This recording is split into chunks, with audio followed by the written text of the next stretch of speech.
Have you ever stood before an ancient statue and felt a strange sensation, as if you were being watched? That lingering feeling might be more than just your imagination. For thousands of years, across continents and cultures, humanity has looked upon stone figures not as mere carvings, but as living, breathing protectors. We are surrounded by their silent presence, from the great stone lions guarding the entrances to libraries to the weathered figures perched on cathedrals, and we often pass them by without a second thought. But what if these stoic sentinels held a secret? What if, for the people who created them, they were not just symbols, but actual vessels for a powerful, conscious force? Today, we are embarking on a journey to uncover the profound and hidden truth behind these guardians. We are going to explore the secret lives of guardian statues, peeling back the layers of time to understand the breathtaking beliefs that gave them a soul. This is not a story about art or architecture. It is a story about consciousness itself. It is about a time when the boundary between the spiritual and the physical was paper-thin, when a block of granite or marble was seen as a potential home for a god, an ancestor, or a protective spirit. Our ancestors did not simply carve these figures for decoration. They performed elaborate rituals to breathe life into them, to awaken a presence within the stone. They brought them offerings of food and incense as if feeding a living being. They whispered prayers to them, and they trusted them with the safety of their cities, their temples, and their very souls. This universal human impulse reveals a deep-seated need to make the intangible tangible, to have a point of contact with the powerful, unseen forces that shape our world. We will travel from the sun-scorched deserts of Egypt to the misty temples of Japan, from the colossal gateways of Mesopotamia to the remote islands of the Pacific, to see how this astonishing belief manifested in strikingly similar ways. By the end of our exploration, you will never look at a statue the same way again. The cold, impassive stone will transform before your eyes into something far more dynamic and mysterious. We will investigate the sacred ceremonies used to animate these figures, decode the symbolism behind their fierce expressions, and even hear tales of statues that were believed to speak, to move, and to wield terrible power against those who threatened what they guarded. This is a journey into the heart of ancient wisdom, a quest to understand a world where everything, even rock, pulsed with potential life. So, let's begin by stepping back to the very origins of human thought, to a time when the entire world was alive with spirit, and the first guardian was born from a simple, special stone. To truly grasp why ancient peoples believed statues could come alive, we must first journey back to the very roots of human consciousness, to a time when humanity saw itself not as separate from nature, but as an intimate part of a living, breathing universe. This foundational worldview is called Animism, a term derived from the Latin word anima, meaning soul or breath. For our earliest ancestors, the world was not a collection of inert objects but a vibrant community of persons, only some of whom were human. Every element of the landscape possessed its own consciousness, its own spirit. A towering mountain was not just a geological formation, it was a powerful, ancient being. A rushing river was a lively, sometimes temperamental spirit, and a uniquely shaped stone, perhaps smoothed by a river or strangely patterned by minerals, was not merely a rock. It was a potential vessel, a chosen home for a conscious presence. This perception of a spiritually charged world meant that the boundary between the living and the non-living was fluid and permeable. There was no such thing as truly dead matter in the way we might think of it today. A rock that stood out from its surroundings, perhaps one that resembled an animal or a human face, or one that seemed to capture the light in a special way, was believed to be inhabited. This wasn't a symbolic gesture, it was a practical recognition of the spirit that had taken up residence there.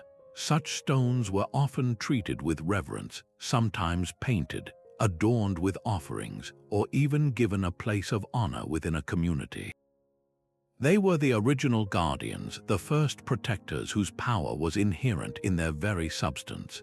This animistic perspective is the essential bedrock, the primordial soil from which the later, more elaborate traditions of guardian statues would eventually grow. It was a small but profound step from venerating a naturally formed spirit stone to intentionally creating one. If a spirit could choose a peculiarly shaped boulder as its home, then perhaps it could also be invited into a stone that had been carefully carved by human hands into a specific form. This is the revolutionary leap where art and spirituality merge into one. Sculpture, in this context, was never merely decorative. It was a form of spiritual architecture, a deliberate act of crafting a suitable dwelling place for a powerful entity.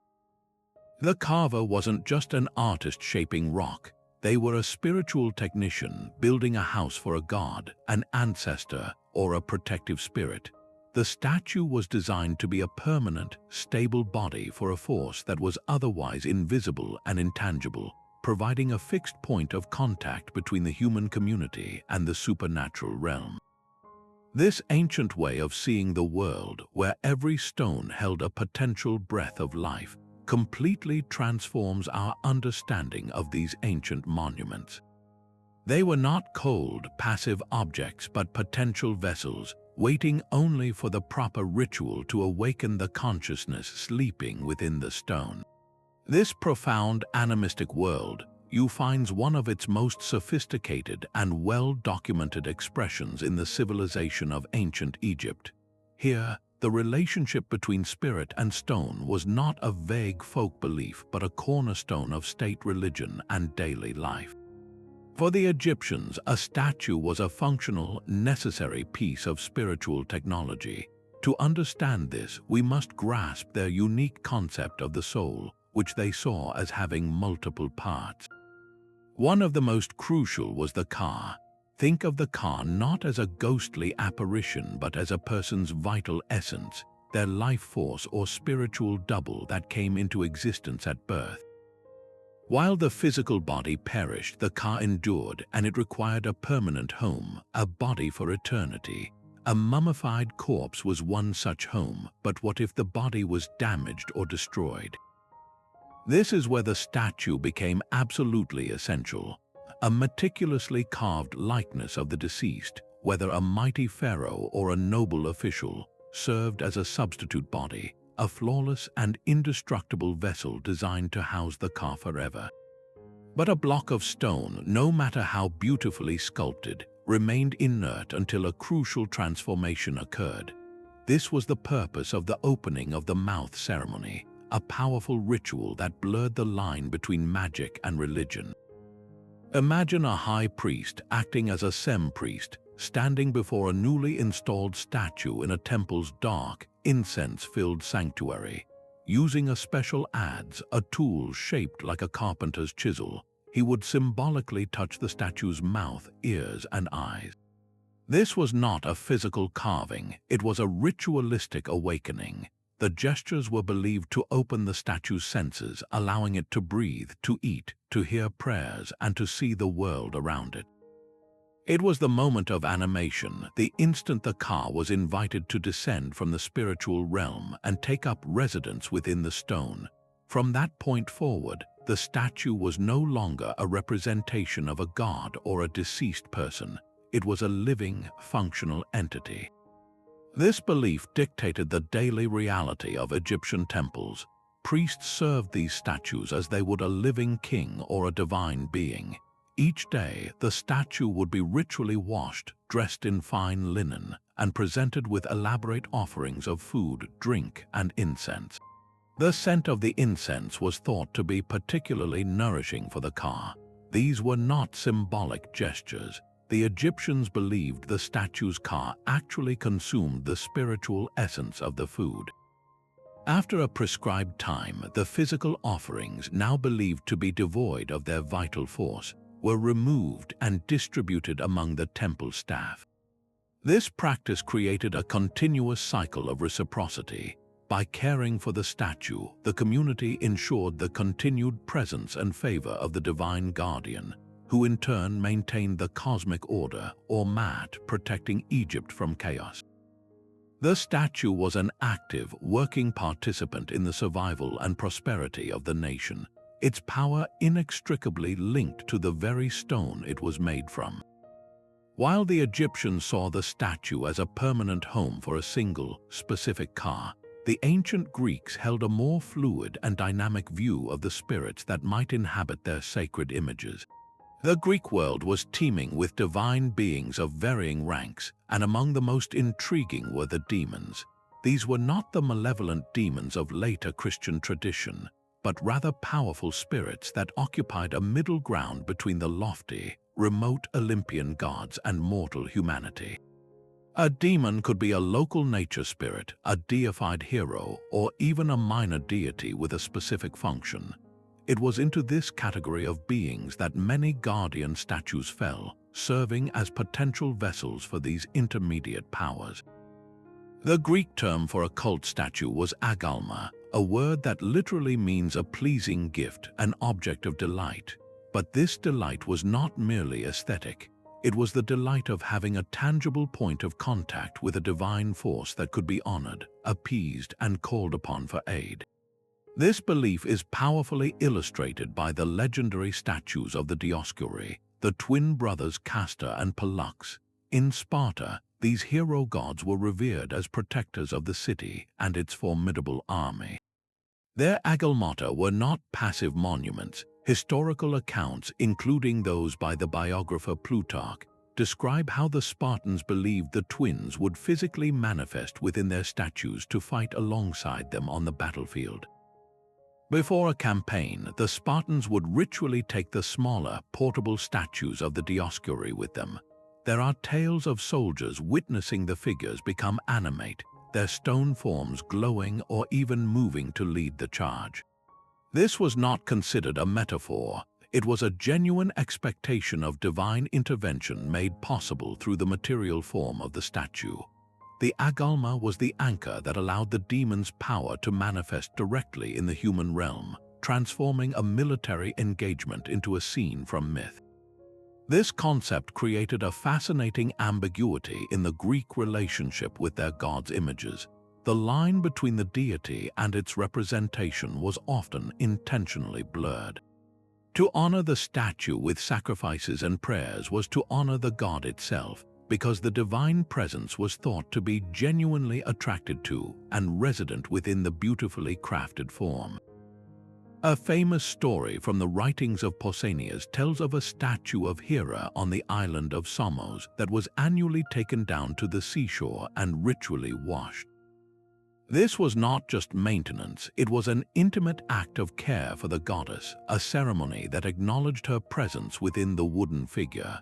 The statue was treated as the goddess herself for the duration of the ritual. This practice reveals a worldview where the spirit could be invited, could dwell within the agalma, and could, under the right circumstances, choose to depart or be driven out. This idea of the statue as a conduit rather than a permanent prison distinguishes the Greek view from the Egyptian. The power was not locked into the stone through a single, irreversible ceremony. Instead, the relationship was more like a guest and a host. The beautifully made agalma was an inviting home, and the ongoing rituals of worship were the hospitality that encouraged the divine guest to remain. This made the care and upkeep of the statues a matter of critical importance. A neglected or damaged statue risked the departure of its resident spirit, leaving the community vulnerable. The Greek approach thus introduced a sense of active partnership and potential intervention.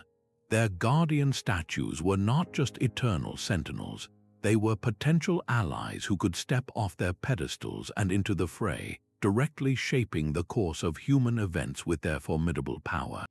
This concept of statues as active, intervening protectors finds another profound expression as we turn our gaze to the temples and palaces of Asia. Here, the idea of the guardian was systematized into an entire architecture of spiritual defense. Walking through the gates of a Japanese Buddhist temple, you are often met by a pair of colossal, muscular figures, their faces locked in terrifying snarls, one with its mouth open to form the sound A, the other with its mouth closed for the sound Un. These are the Neo or benevolent kings, and their imposing presence is far more than decorative. In Buddhist tradition, they are considered emanations of bodhisattvas, enlightened beings who delay their own nirvana to protect the faithful. They are not merely symbols of protection, they are the very embodiment of it. The open-mouthed Neo expels evil spirits and negative influences, while the closed-mouthed one traps them, preventing their entry. Their strategic placement at the temple gate, the threshold between the profane outer world and the sacred inner sanctum, marks them as the first and most critical line of defense. They are the spiritual bouncers whose sole purpose is to ensure that only the pure of heart and intention may pass into the divine presence within. A similar, yet distinct, tradition flourished in China with the ubiquitous stone lions known as shi. Positioned in pairs outside imperial palaces, government offices, temples, and the homes of the wealthy, these guardians are instantly recognizable. The male lion is typically shown resting a paw upon a decorative ball, symbolizing his authority over the world, while the female restrains a playful cub, representing the nurturing of offspring and the continuity of the lineage. But why lions? The lion is not native to China, yet it entered the cultural imagination through Buddhist texts from India, where it was a symbol of the Buddha's powerful teachings, his lion's roar. Over time, these imported symbols were Sinicized, taking on a uniquely Chinese character and function. They were believed to be powerful spirit vessels, their fierce expressions and muscular bodies housing protective entities that warded off harmful influences, from demons and ghosts to more mundane threats like bad luck or social discord. Their role was to project an aura of invincible authority, making it clear that the space they guarded was under powerful, supernatural protection. What is particularly fascinating about these Asian traditions is how their function is encoded directly into their architectural placement and physical posture. They are almost always encountered in pairs, creating a dynamic balance of complementary forces, the yin and yang of protection. You do not find a single Neo or a lone stone lion. Their power is generated by their partnership. Furthermore, they are perpetually positioned at liminal spaces, gateways, doors, and bridges. In many spiritual worldviews, thresholds are considered vulnerable points, places where the boundaries between worlds are thin and where malevolent forces might easily cross over. By stationing their most formidable guardians at these precise locations, ancient architects were engaging in a form of spiritual engineering. The statue was not just a piece of art placed somewhere aesthetically pleasing. It was a functional component of the building's defensive system, as crucial as a strong lock or a high wall. This practice turns the entire temple or palace complex into a fortress of the spirit, with the guardian statues serving as its ever-vigilant sentinels. The belief in their active presence was so strong that it extended to their creation and maintenance. The craftsmen who carved these figures often worked under specific religious guidelines, and the final act of opening the eyes of a Neo or a Shi was a solemn ritual believed to awaken the consciousness within. There are countless folktales across Asia that speak of these guardians coming to life at night to patrol the grounds, or of their stone bodies sweating or bleeding in response to impending danger or disrespect. This rich lore underscores that for the people who lived with them, these were not inanimate objects. They were respected, feared, and cared for as the living heart of a community's spiritual security system. Their stony gaze a constant reassurance against the chaos of the unseen world. But to truly appreciate the power these beings were thought to wield, we must step into the shoes of an ancient visitor approaching the great palace of an Assyrian king like Sargon II or Ashurnasirpal II. Your journey would begin with a long, intimidating approach, building a sense of awe and fear long before you ever stood before the monarch, and then you would reach the grand gateway. Towering over you, sometimes standing more than 15 feet high, would be the Lamassu. Its sheer scale was the first and most immediate message of power. Carved from a single, colossal block of alabaster or limestone, its physical weight was a metaphor for the immense, unmovable authority of the king it protected. You were meant to feel small, insignificant, and utterly overwhelmed. Yet it was the creature's impossible hybrid form that truly conveyed its supernatural nature. By combining the strongest traits of the most powerful beings known to humanity, the Lamassu was engineered to be a perfect guardian. The body of a bull or a lion represented ultimate terrestrial strength and ferocity. The wings of a great eagle symbolized the speed and far-reaching power of the heavens, the ability to soar to the divine realm, and the bearded head of a wise, authoritative human king signified intelligence, reason, and royal command. This was not a creature found in nature. It was a conceptual masterpiece, a divine formula for protection. It could outthink you, outmuscle you, and its power extended from the earth to the sky. There was simply no aspect of existence from which you could escape its watchful presence. This hybrid design was a deliberate statement that the king's protection came from a power that transcended the natural order itself. A particularly ingenious and defining feature of the Lamassu is one you can only fully appreciate by walking around it. From the front, the creature appears to be standing still at calm attention. But from the side, it is clearly striding forward with purpose. This clever artistic technique, achieved by giving the statue 5 legs, creates a powerful illusion. It suggests that the Lamassu is perpetually in motion, forever advancing to guard the entrance it protects. It is both static and dynamic, a sentinel that is eternally vigilant and always ready to step into action. This wasn't just an artistic flourish, it was a functional detail meant to reinforce the being's constant, active watchfulness. Even when you couldn't see its movement, you knew it was happening. The belief in their living presence is confirmed by the rituals surrounding them. Cuneiform inscriptions found at palace sites often describe these figures not as statues, but as named deities. They were given offerings and included in prayers. To pass between a pair of Lamassu was to undergo a spiritual purification. Their very presence was thought to create a sacred, protected zone. In a world viewed as teeming with invisible demonic forces that caused illness and misfortune, the Lamassu served as a spiritual filter. They would allow benevolent influences and loyal subjects to pass, but their apotropaic or evil-repelling power would block malevolent spirits and ill-intentioned enemies at the threshold. They were the ultimate bouncers, tasked with vetting not just the physical but the spiritual integrity of everyone who entered the king's domain. This concept extended to their close relatives, the Shedu. While often similar in appearance to the Lamassu, the Shedu were more specifically associated with protecting individuals and households, and were frequently depicted in smaller forms on cylinder seals and amulets. But whether guarding an empire or a single person, the principle was the same. The Mesopotamian world, you demanded tangible, formidable intermediaries to stand between the chaos of the world and the ordered space of civilization.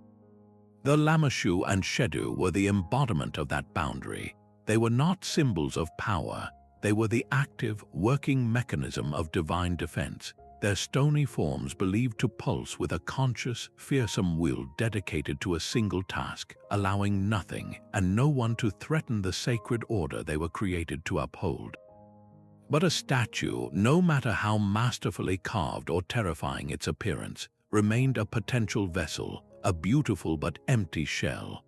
The crucial leap from inert object to living guardian required a spark, a moment of divine intervention orchestrated through meticulously planned rituals. Across the globe, these ceremonies of animation share a breathtaking commonality, as if humanity independently discovered the same sacred formula for breathing life into stone. The moment of consecration was the pivotal event, a sacred threshold where the categories of art and being blurred into one. In India, this transformation is achieved through an elaborate ceremony known as Prana Pratishtha, which translates to the establishment of the life force. The process is not a simple blessing. It is a complex series of steps that mirror the creation of a living body. Before the main ritual, the murti, or idol, is purified through baths in water, milk, honey, and yogurt, cleansing it of all worldly impurities. Then priests perform a series of meditations and chants to invoke the presence of the chosen deity, inviting it to descend from its celestial abode. The climax of the Prana Pratishtha is the act of opening the statue's eyes, a moment charged with immense spiritual power. Using a needle dipped in gold or a special paste, a senior priest carefully paints or inlays the pupils of the deity. This is not a final artistic touch, it is the moment of awakening. With the opening of the eyes, the deity is believed to now see and be seen, to perceive its devotees and the world it is meant to protect. The ceremony often concludes with the offering of a mirror to the statue, allowing it to behold its own newly animated form for the first time. From that instant forward, the murti is no longer a sculpture. It is considered a living embodiment of the divine, a sakshat deity, worthy of the same reverence and worship as the god it represents. The daily routine of the temple then begins, centered on caring for this resident divinity as one would care for an honored guest, waking it, bathing it, dressing it, and feeding it. A similar yet distinct tradition flourishes in Tibetan Buddhism, where the process of filling a statue with spiritual energy is just as deliberate. Here, the focus is on transforming the statue into a stable support for enlightened consciousness. The consecration ritual involves several key components. First, the hollow cavity of the statue is filled with a sacred collection of items known as a torma. This isn't just stuffing, it's a carefully assembled universe in miniature. The torma includes rolled mantras or prayers written on special paper, sacred relics, precious stones, grains, and medicinal herbs. Each item contributes to the statue's potency, creating a resonant chamber of spiritual power. The most important element is often a sacred scroll placed inside the statue's head, inscribed with powerful Sanskrit syllables known as seed syllables, which are believed to be the root sounds of enlightened energy. The actual animation is achieved through the intense, focused power of meditation and sound. Highly realized lamas will sit before the statue for hours, even days, visualizing streams of light emanating from their hearts and from the celestial Buddhas pouring into the statue. They chant complex mantras, the vibrations of which are thought to literally shake the statue awake, aligning its molecular structure with the frequency of the divine. The final step is often the eye-opening ceremony, much like in the Hindu tradition, where the painted eyes are the final gateway for the enlightened mind to enter and take up residence. Once consecrated, the statue is treated with the utmost respect, as its presence is believed to generate a field of positive energy, blessing the space and all who enter it. To damage or disrespect such a statue is not merely to vandalize art, it is to harm a vessel of enlightened consciousness. What is truly remarkable is how these rituals, separated by vast geographical and cultural distances, converge on the same fundamental principles. Whether in an Egyptian temple, a Hindu shrine, or a Tibetan monastery, the process involves purification, invocation, and a final, decisive act of sensory awakening, most commonly the opening of the eyes. This suggests a deep, intuitive human understanding of what it means to be alive, to see, to hear, to consume nourishment. The rituals systematically bestow these capacities upon the statue, building it a functional body for a spirit to inhabit. The ceremony is the magical key that unlocks the statue's latent potential, transforming it from a representation of power into a source of power. It marks the definitive point where a community's faith becomes physically localized, giving them a tangible, accessible guardian who sees their devotion and hears their prayers. This intense focus on the ritual of animation leads us directly to one of the most universal and powerful symbols in this entire tradition: the eyes. Across cultures, the act of seeing was synonymous with the act of being alive. To be seen by a divine power was to be acknowledged, to have your prayers heard and your existence validated. Conversely, for the deity, the ability to see was its primary mode of interaction with the world it was meant to govern. The eyes of a statue, therefore, were not simply anatomical features. They were the critical threshold, the sacred windows through which the spirit within both perceived the world and projected its power outward. The moment those eyes were opened was the moment a silent, inert object became a conscious, perceiving entity. Think of it as the difference between a closed-circuit television camera and one that is actively monitored. One is a piece of equipment, the other is a vigilant eye. The opening of the eyes transformed the statue from a potential vessel into an operational guardian. This principle is vividly illustrated by the traditions we just explored. In the Hindu ritual of Prana Pratishtha, the final and most crucial step is the Netranmalana, the eye-opening ceremony. A senior priest, after days of purification and chanting, uses a needle dipped in gold or a special paste to carefully paint in the pupils of the deity. This is not a quiet, artistic moment. It is accompanied by the crescendo of chanting, the ringing of bells, and the fervent prayers of the devotees. The belief is that as the pupil is applied, the divine consciousness rushes into the statue and its gaze becomes active. For the first time, the god can see the temple, the offerings, and the faces of its worshippers. This is why, in many temples, you will see devotees standing directly before the deity, locking eyes with it, seeking a moment of darshan.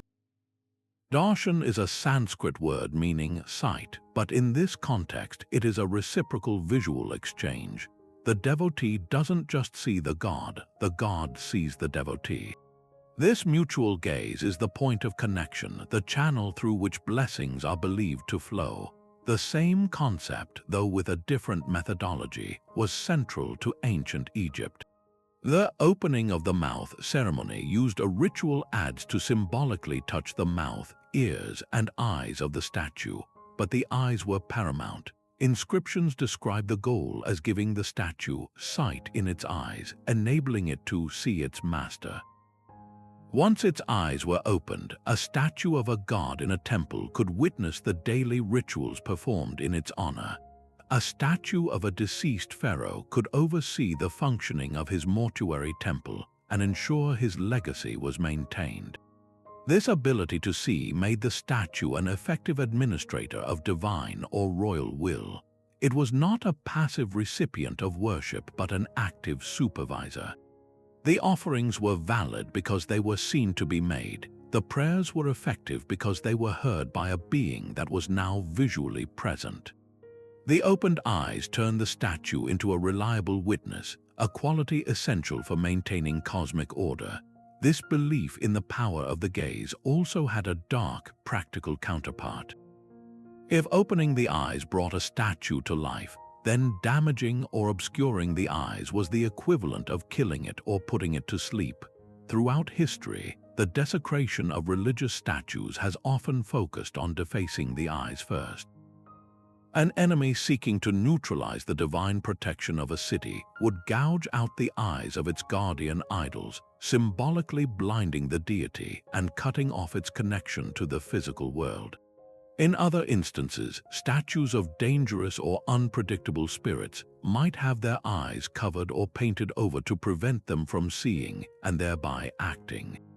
A blindfolded statue was a neutralized statue, its power contained. This practice reveals a sophisticated understanding of the mechanics of belief. It wasn't enough to just topple a monument. To truly defeat the spirit within, you had to sever its primary sensory link to reality. The eyes were the weakest point in the statue's spiritual armor, and therefore the primary target in any act of symbolic warfare. This profound significance assigned to the eyes echoes a deep-seated human instinct. In our own social interactions, eye contact is a fundamental sign of recognition and engagement. We feel unseen and ignored when someone refuses to meet our gaze. We speak of the evil eye as a malevolent gaze that can cause harm. We are comforted by a warm, friendly look. Our ancestors simply extended this innate understanding to their interactions with the divine. They created a face for their gods and then gave that face the most human of all attributes, a directed, intelligent gaze. The meeting of eyes between worshipper and statue was the ultimate confirmation of a relationship. It was the silent communication that said, "I am here, you are here, and we are connected." In that locked gaze across the divide of stone and spirit, the ancient world found its most tangible proof that the guardian was not just present but truly awake. But if a guardian could see, then could it also speak? The belief in a conscious presence within the statue naturally led to the extraordinary idea that this presence could communicate its will. Beyond silent vigilance, certain statues were transformed into oracles, becoming the very mouthpieces of the gods. This was the ultimate expression of a living statue, not just a vessel for a spirit, but an active advisor whose stone lips were believed to form the words of divine prophecy. The most legendary example comes from the shifting sands of the Libyan desert at the oasis of Siwa. Here stood the renowned oracle of the god Ammon, a statue so famous that it drew the most ambitious man of the ancient world, Alexander the Great. After conquering Egypt, Alexander made a perilous journey across the desert to consult the god. While the exact mechanics of the oracle remain a mystery, the historical accounts agree that the priest of Ammon conveyed a message to Alexander that would shape history. He was declared the son of the god Zeus Ammon, a divine endorsement that solidified his claim to rule not just as a king, but as a pharaoh and a god himself. This was not a vague prediction. It was a world-altering proclamation, believed to have issued directly from the deity resident within the statue. The methods by which these statues communicated were as varied as the cultures that revered them. In many traditions, the voice of the statue was channeled through a human intermediary, typically a specially trained priest or priestess. This individual would enter a trance-like state, often induced by fasting, chanting, or inhaling fumes rising from a fissure in the earth, as was the case at the famous Oracle of Delphi. In this altered state of consciousness, the priestess became the vessel for the god, her own voice supplanted by the divine intelligence speaking through her. The statue of the god present in the temple was the focal point that attracted and anchored this power. The words were understood to come from the deity inhabiting the stone, using the human voice as its instrument. The statue's presence made the connection stable and reliable, turning the temple into a sacred switchboard for communication with the supernatural. Other methods were less dramatic but equally potent. Some oracles operated through cleromancy, the casting of lots or sacred dice. A worshipper would pose a question to the statue, and a priest would then cast marked sticks or bones onto a cloth before the idol. The resulting pattern was interpreted as the statue's answer, a direct expression of the divine will residing within it. In still other cases, the statue itself was thought to provide signs through subtle movements. A flicker of light on its polished surface, a seeming shift in its expression under the dancing light of oil lamps, or even a slight tremor could be interpreted as a response. This required a deep, intuitive reading of the statue's presence, where every nuance was potentially meaningful. A bead of condensation forming on the stone might be seen as a tear of sorrow, while a glint in its eye could be a sign of approval. For the faithful, these were not illusions. They were the conscious communications of a being that, while made of stone, was fully awake and engaged. This belief fundamentally transformed the role of these specific statues. They were no longer passive guardians whose job was merely to protect a space. They became active participants in the political, social, and personal lives of their communities. A general would not march to war without seeking the blessing of an oracular statue. A farmer might ask about the coming harvest. A city facing a plague would beg for a cure. The statue's pronouncements could start wars, absolve guilt, or condemn the unworthy. This gave the priests who served these oracles immense soft power, but the authority ultimately derived from the perceived reality of the statue's consciousness. The community's entire decision-making framework could be built around the ability to consult this petrified counselor.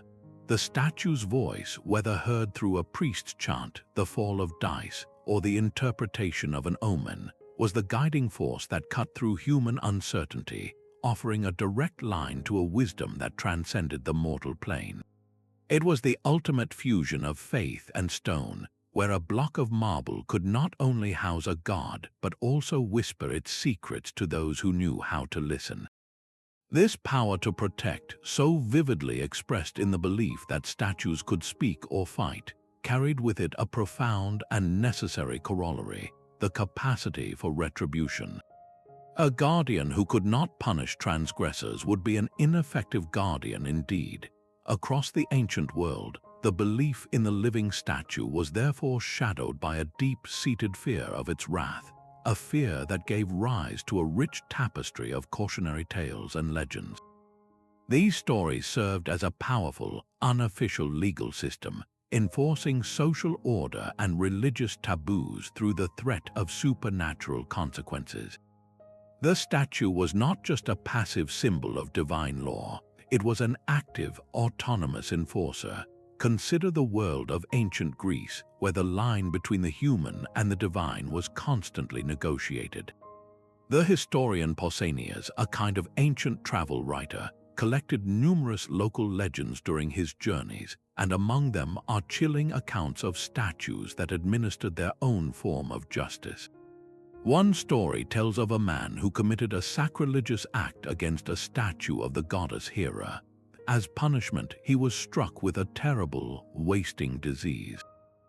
In another tale, a group of pirates, emboldened by greed, attempted to loot a temple and steal a valuable bronze statue.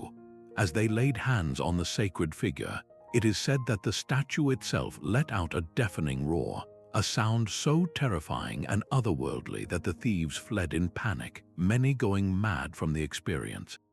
These were not seen as coincidences or natural events. They were direct causal punishments meted out by the offended deity through its physical vessel.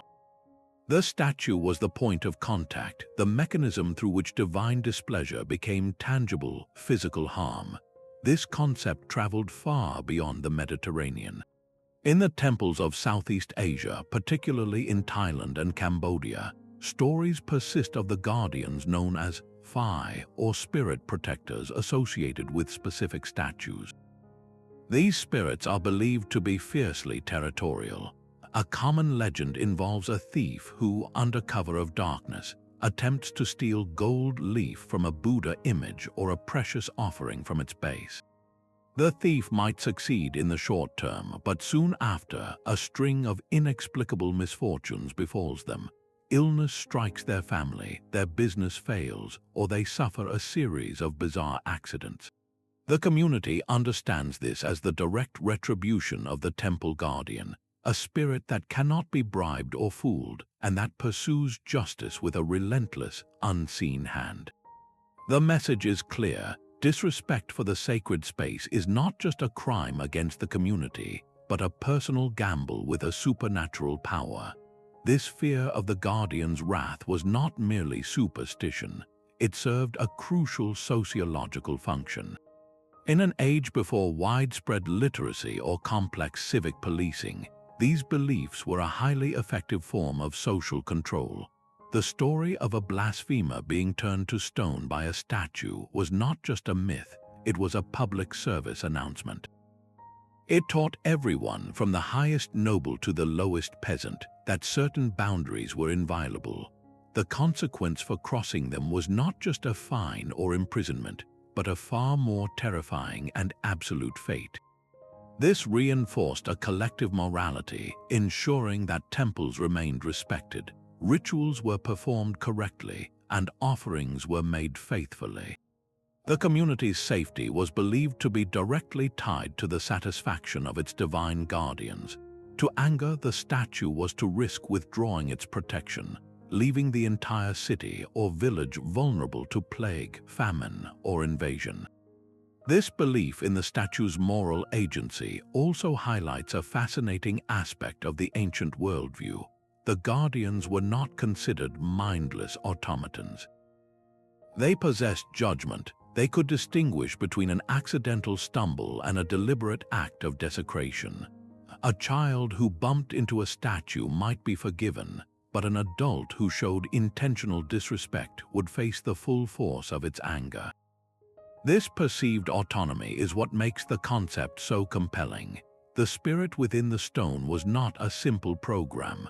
It was a conscious entity with a will, a memory, and a sense of justice.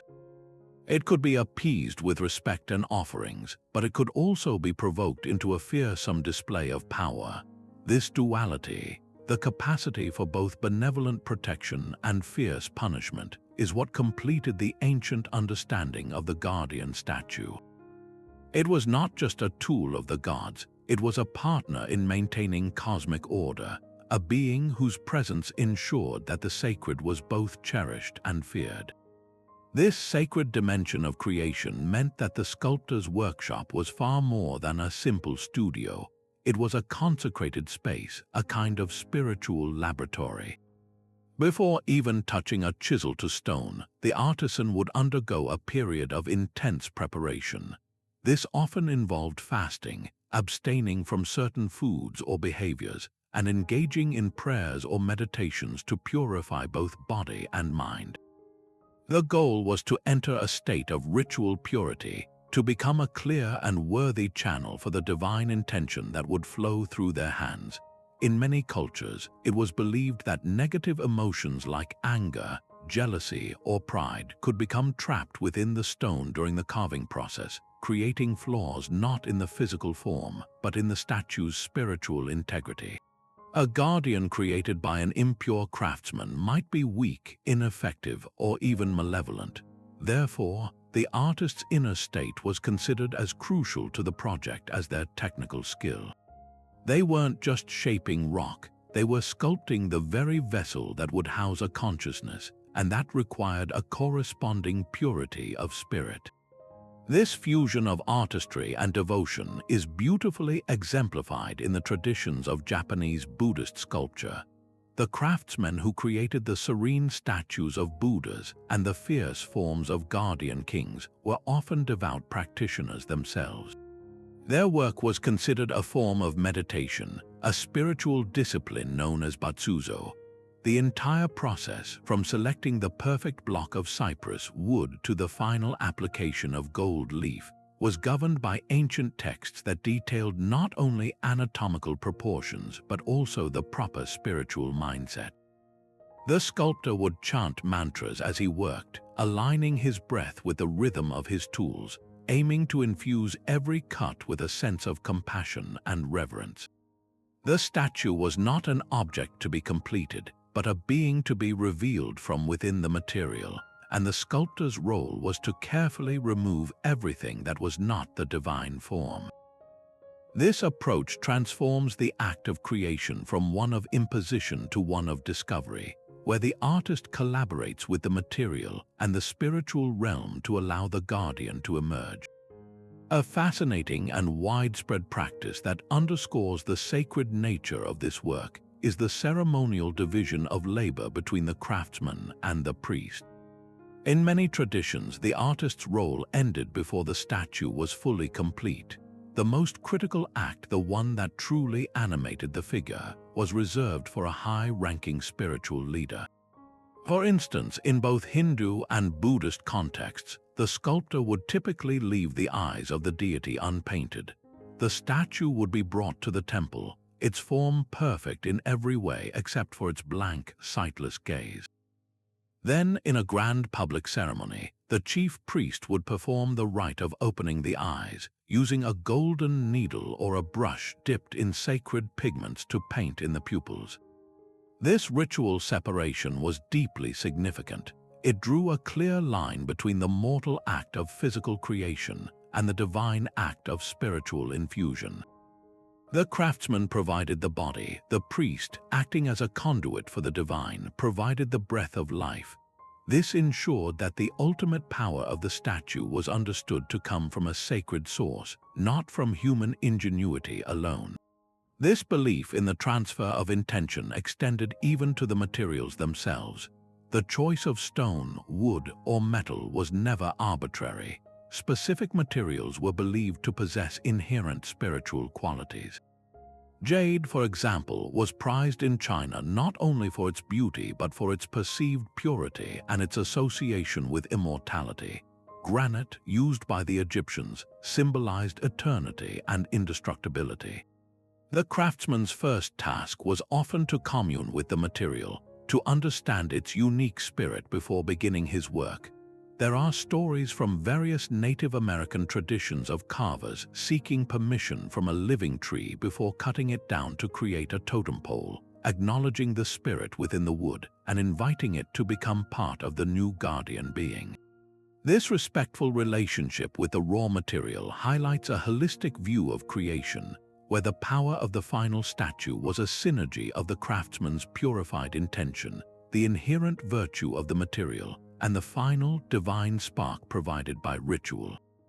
The guardian was therefore a collective achievement, a masterpiece of skill, spirit, and substance, its authority woven from every step of its sacred creation. While we've explored the colossal guardians of empires and the divine sentinels of temples, this profound need for protection was not reserved for kings and priests alone.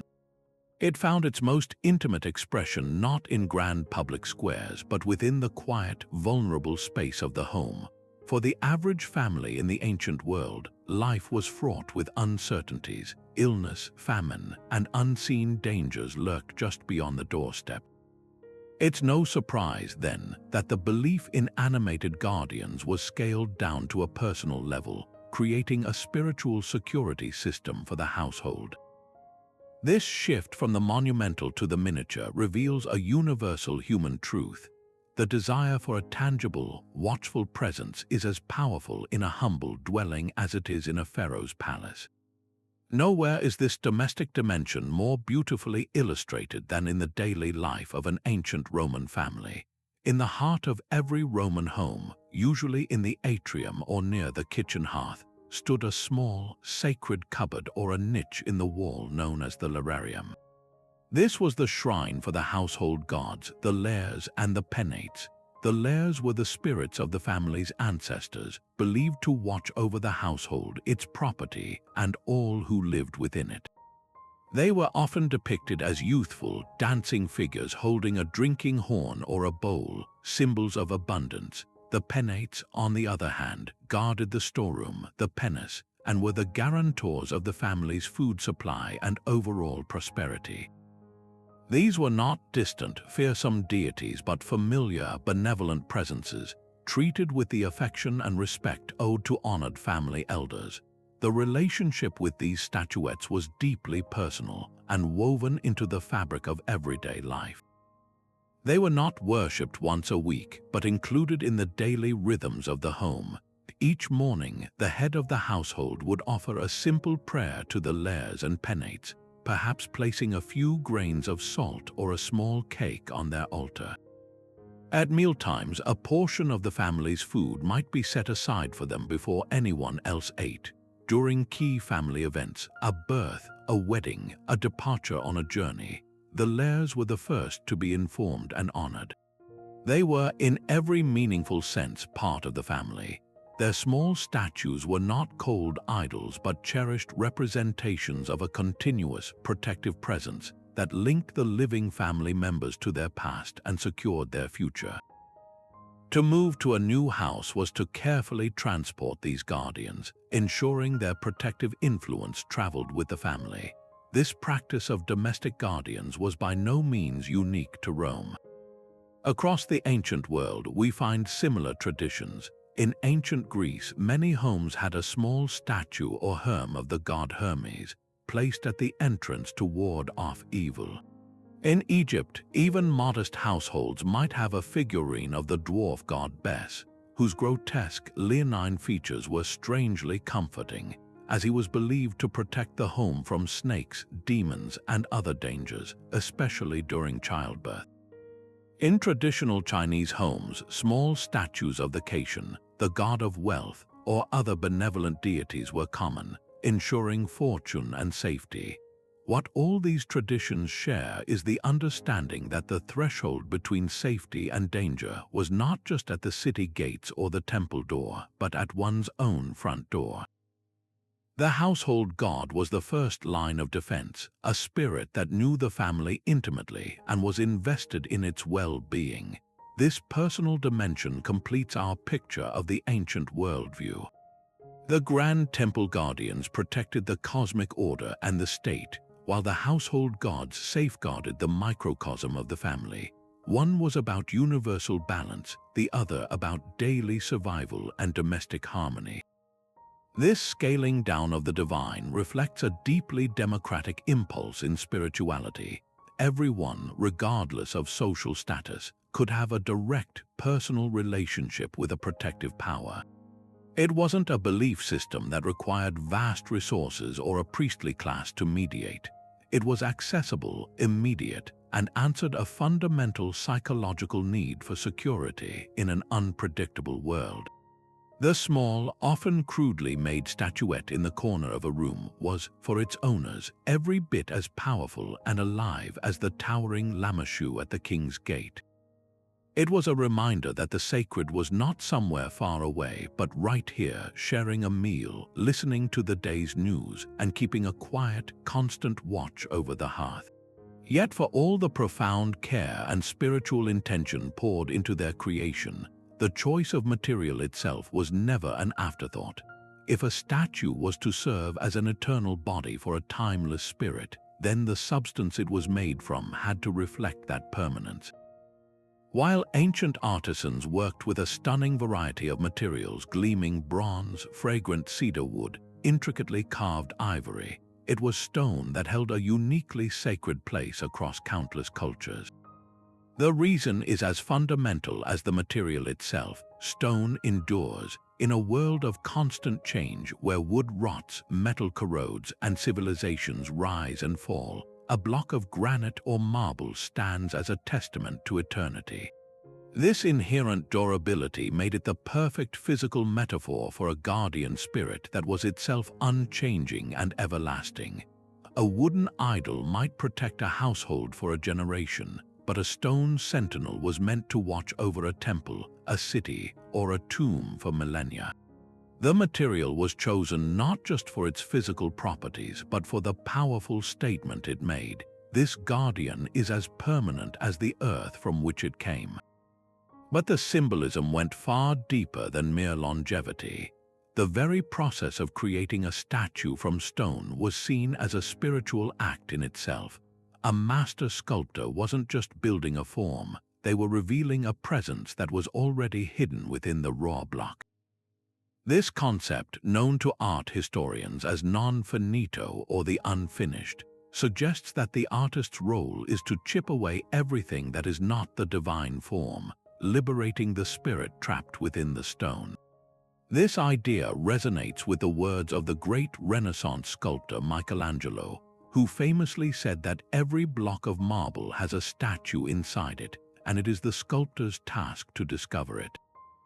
For ancient cultures, this was not merely a poetic notion but a theological reality. The unshaped stone contained a potential, a latent power that the ritual and the artistry of the craftsman would awaken and give a specific identity. The stone, therefore, was not a passive blank slate but an active participant in the creation of the guardian, its inherent qualities shaping the final being. This leads us to the fascinating nuances behind the selection of specific types of stone, as each variety carried its own unique symbolic weight. The brilliant white marble of Greece was prized for its ability to capture and reflect light, its translucent quality giving the statues an almost luminous, otherworldly glow that seemed to embody the celestial nature of the Olympian gods. In contrast, the Egyptians favored incredibly hard stones like granite, diorite, and basalt. These materials were not only phenomenally durable, able to withstand the ravages of time in the desert climate, but their immense hardness also symbolized the unshakable power and unwavering stability of the pharaoh and the gods.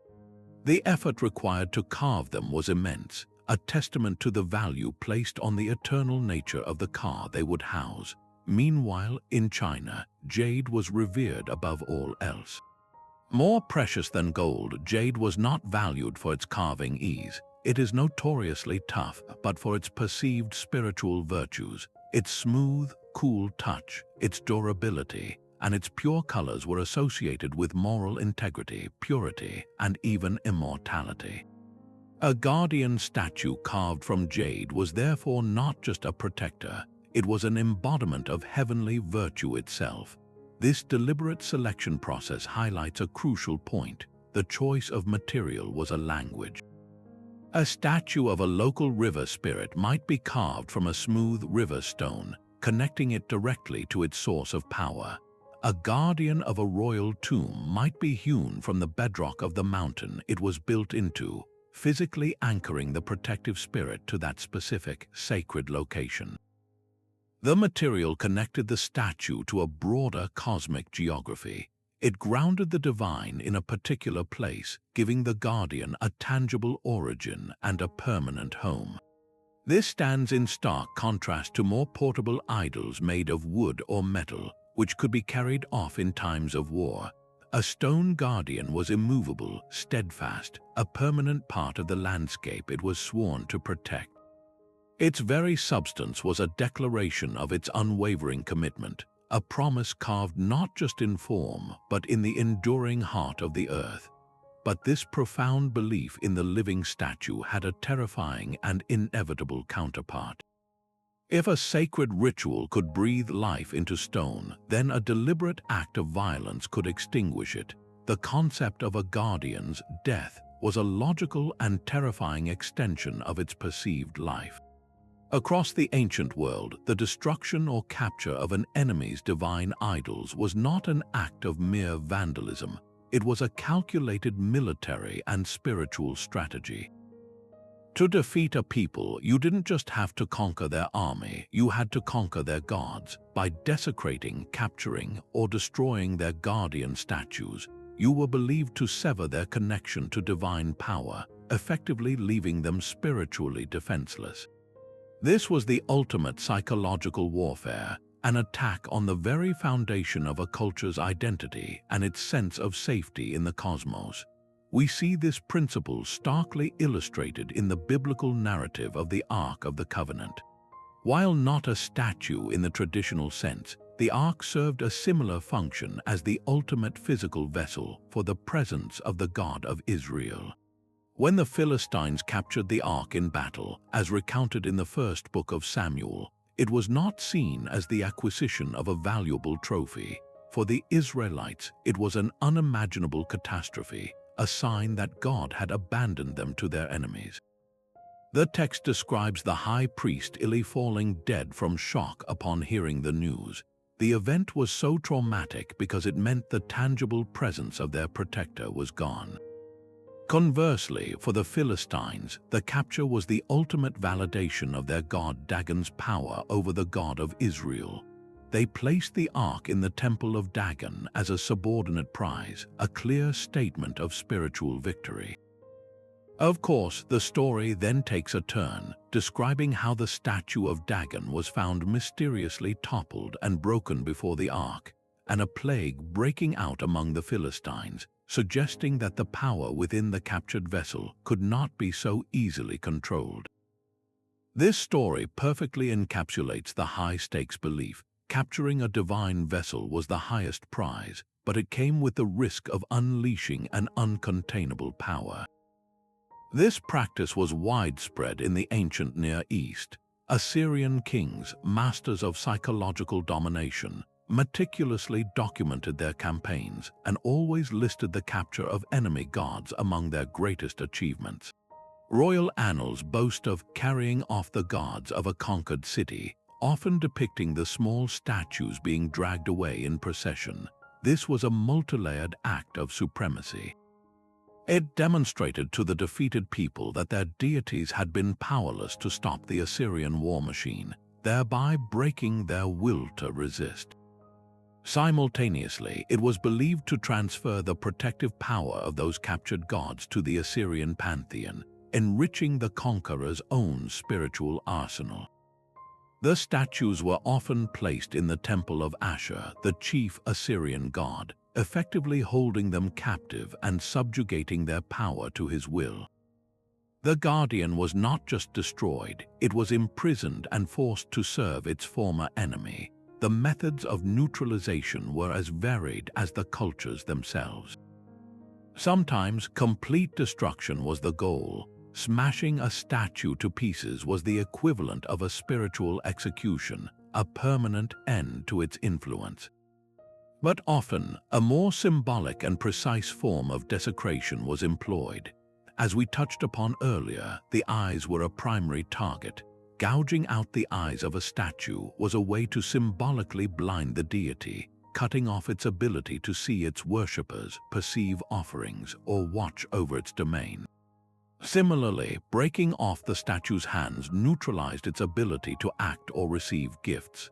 In some cases, statues were beheaded, a universally understood symbol of destroying identity and consciousness. These weren't random acts of rage, they were surgical strikes on the perceived sensory and functional capacities of the divine being within. An enemy would methodically dismantle the statue's ability to interact with the world, rendering it a powerless husk. This belief also explains one of the great mysteries of archaeology, the intentional burial of statues. Throughout the ancient world, particularly in Mesopotamia and the Greco-Roman world, caches of cult statues are sometimes found carefully buried underground, often beneath temple floors or in dedicated pits. Why would a people bury their own gods? The most likely explanation is protective custody. Facing an imminent invasion, a community might choose to hide their most sacred guardians rather than risk their capture or destruction. By sealing them safely in the earth, they were preserving the spirit's essence, hoping to one day return and reconsecrate them when the danger had passed. It was an act of profound faith, a belief that the spirit could lie dormant within the stone, waiting in the dark for the day it would be awakened once more to protect its people. This poignant practice shows that the death of a guardian was not always seen as permanent. It could be a temporary slumber, a strategic retreat until the time was right for its triumphant return. This ancient drive to awaken life within inert matter finds a powerful and haunting echo in the world of folklore, where the boundaries between sacred ritual and cautionary tale often blur. While the guardian statues of temples were created to house a pre-existing divine or ancestral spirit, other traditions tell of humans attempting the ultimate act of creation from scratch, fashioning an entirely new being and breathing life into it themselves. The most famous of these stories is the Jewish legend of the Golem, a profound narrative that explores both the magnificent potential and the terrifying risks of playing with the fire of creation. The word golem itself comes from Hebrew meaning shapeless mass or unformed substance, and the creature is typically fashioned from the clay of a riverbank, a direct echo of the biblical creation of Adam from the dust of the earth. But unlike the divine breath that gave life to humanity, the golem's animation is achieved through human knowledge of sacred, hidden mysteries. The most enduring version of the legend is set in 16th century Prague and centers on the wise Rabbi Judah Loew ben Bezalel. Faced with violent pogroms and blood libels against the Jewish people in the city, the rabbi turns to the ancient mystical practice of Kabbalah. Seeking a protector that no human army could provide, he, along with 2 assistants, goes to the banks of the Vltava River under the cover of night. There they sculpt a giant human figure from the wet clay. The animation ritual is starkly different from the ceremonies we've seen before. It relies on the power of written words and names. Through intense meditation and precise ritual, the rabbi places a piece of parchment inscribed with one of the secret names of God, Hashem, into the golem's mouth. Alternatively, some versions say he writes the Hebrew word for truth, Emet Aleph, Mem, Tav, upon its forehead. With the sacred name acting as a spiritual battery, the clay giant stirs to life, a hulking, mute servant of immense strength. The golem serves its purpose perfectly. It patrols the narrow streets of the Jewish ghetto, invisible in the shadows, deterring attackers and uncovering plots against the community.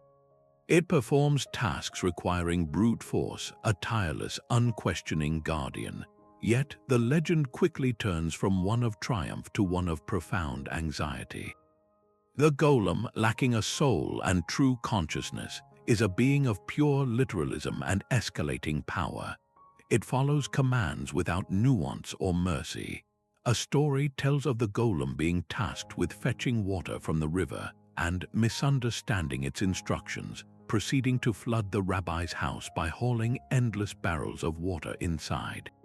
This comical error hints at a deeper danger. The creature's strength, once unleashed, is difficult to direct and nearly impossible to contain. It is a tool without a moral compass, a protector that could easily become a destroyer if its programming goes awry. This is where the golem story diverges most significantly from the traditions of guardian statues and delves into timeless ethical questions. The being is not a vessel for a benevolent spirit. It is an artificial consciousness, a blank slate animated by a force it cannot comprehend. The legend becomes a parable about the responsibility of creation and the danger of hubris. The rabbi, in his wisdom, realizes that the golem must be deactivated on the Sabbath, the day of rest, by removing the shem from its mouth. This weekly act is a crucial reminder that the creature is a product of human labor, not a true living being, and must be set aside on the holy day. The story's most famous ending, however, is far more dramatic. As the golem grows stronger and more unpredictable, the rabbi is forced to permanently destroy his creation. He alters the word on its forehead from emet truth to met death, causing the giant to crumble back into a lifeless pile of clay. The moral is clear: the power to create life is a divine prerogative, and when humans attempt to seize it, they often create a monster they cannot control. The golem is not an isolated figure. We see similar themes in the ancient Greek myth of Pygmalion, the sculptor who fell in love with his own perfect ivory statue of a woman, Galatea. His prayers to the goddess Aphrodite were so passionate that the goddess took pity and brought the statue to life. While this story ends in romance, it still centers on the human longing to cross the ultimate boundary and grant life to art. Similarly, the myth of Tolos, the giant bronze automaton created by the god Hephaestus to guard the island of Crete, functions as a divine parallel to the golem, a manufactured guardian of immense power. These stories, from the sacred to the mythical, all grapple with the same core fascination. They represent humanity's ancient dream of overcoming our limitations, of building the perfect protector or companion. But they are also universal cautionary tales, warning that the act of creation is only the beginning. The true challenge lies in managing the consequences, in controlling the formidable power we unleash when we dare to imitate the gods and give form to the formless. But how can we be so sure that our ancestors truly believed these statues were alive? After all, the myths and texts we rely on could be seen as poetic metaphors or theological abstractions. This is where the silent, undeniable testimony of archaeology enters the story, offering us physical proof scratched into stone and buried for millennia. The ground itself has preserved the evidence that these beliefs were not just philosophical concepts, but the driving force behind daily, tangible practices. When we excavate an ancient temple or a royal tomb, we aren't just finding art. We are uncovering the functional remains of a relationship with the divine, one that treated these stone figures as active, conscious participants. Perhaps the most direct evidence comes from the very pedestals upon which these guardians stood. The bases of statues from ancient Mesopotamia, Egypt, and Greece are frequently inscribed with meticulous instructions, almost like a divine contract or a user manual for the deity within. These aren't vague dedications, they are highly specific. An inscription might detail the exact type and quantity of offerings required each day. So many loaves of bread, a specific measure of beer, the incense to be burned at dawn and dusk. Some go even further, stipulating the hymns to be sung and the prayers to be recited. This level of detail reveals a practical, operational belief. You don't leave detailed feeding instructions for a symbolic representation. You do so for a being you believe has actual needs and expectations. These inscriptions were a permanent record of the community's side of the bargain, a way to ensure that the ritual care of the guardian never faltered, lest its protection be withdrawn. It was a way of making the invisible relationship concrete, literally set in stone for eternity. Even more compelling than these public instructions are the secret treasures hidden within the statues themselves. Across many cultures, it was common practice to seal powerful objects inside a hollow statue or within its base during the consecration ritual. These ritual deposits or foundation deposits were not meant for human eyes. They were placed there to empower the guardian from within, to give it a spiritual heart or a source of energy. In Mesopotamia, archaeologists have discovered statues with small, carefully wrapped packages containing written prayers or incantations tucked inside a cavity. These were not simple good luck charms. They were believed to be active magical devices, their words resonating within the stone body of the guardian, constantly reinforcing its power. In other finds, precious stones like lapis lazuli or carnelian have been found, chosen for their perceived magical properties and vibrant colors, which were thought to be pleasing and energizing to the spirit within. The nature of these deposits could be quite dramatic. There are accounts, particularly from Anatolia and the Levant, of small animal remains, sometimes the skull of a bird or the bones of a sacrificial lamb, being sealed within a statue's base. This practice speaks to a profound and literal understanding of animation. By placing a life that had been offered to the gods inside the statue, the creators were transferring a vital essence, a spark of that sacrificed life, into the guardian. It was a way of giving the stone figure a share of the animating force of a living creature. In a sense, they were building a battery for the spirit, using the potent energy of a ritual sacrifice to charge the statue for its eternal watch. These hidden caches transform the statue from a simple sculpture into a complex ritual object, its power assembled from multiple sacred components, each chosen to contribute to the whole. Perhaps one of the most evocative examples of this practice comes from the ancient Greek world. During excavations of the Acropolis in Athens, archaeologists found a deep pit filled with broken statues, a collection known as the Persian debris. When the Persians sacked Athens in 480 B.C., they destroyed the sacred statues on the Acropolis. After the Greeks defeated the invaders, they piously gathered the fragments of their desecrated gods and heroes and buried them in a sacred deposit. They did not try to reassemble them. Why? Because the statues had been ritually killed. Their sanctity remained, but their function as living vessels had been extinguished. The burial was a respectful funeral for the divine presence that had once inhabited them. This act is a powerful archaeological testament to the genuine belief in their living nature. You don't give a broken object a formal burial. You give that honor to a being that was once alive.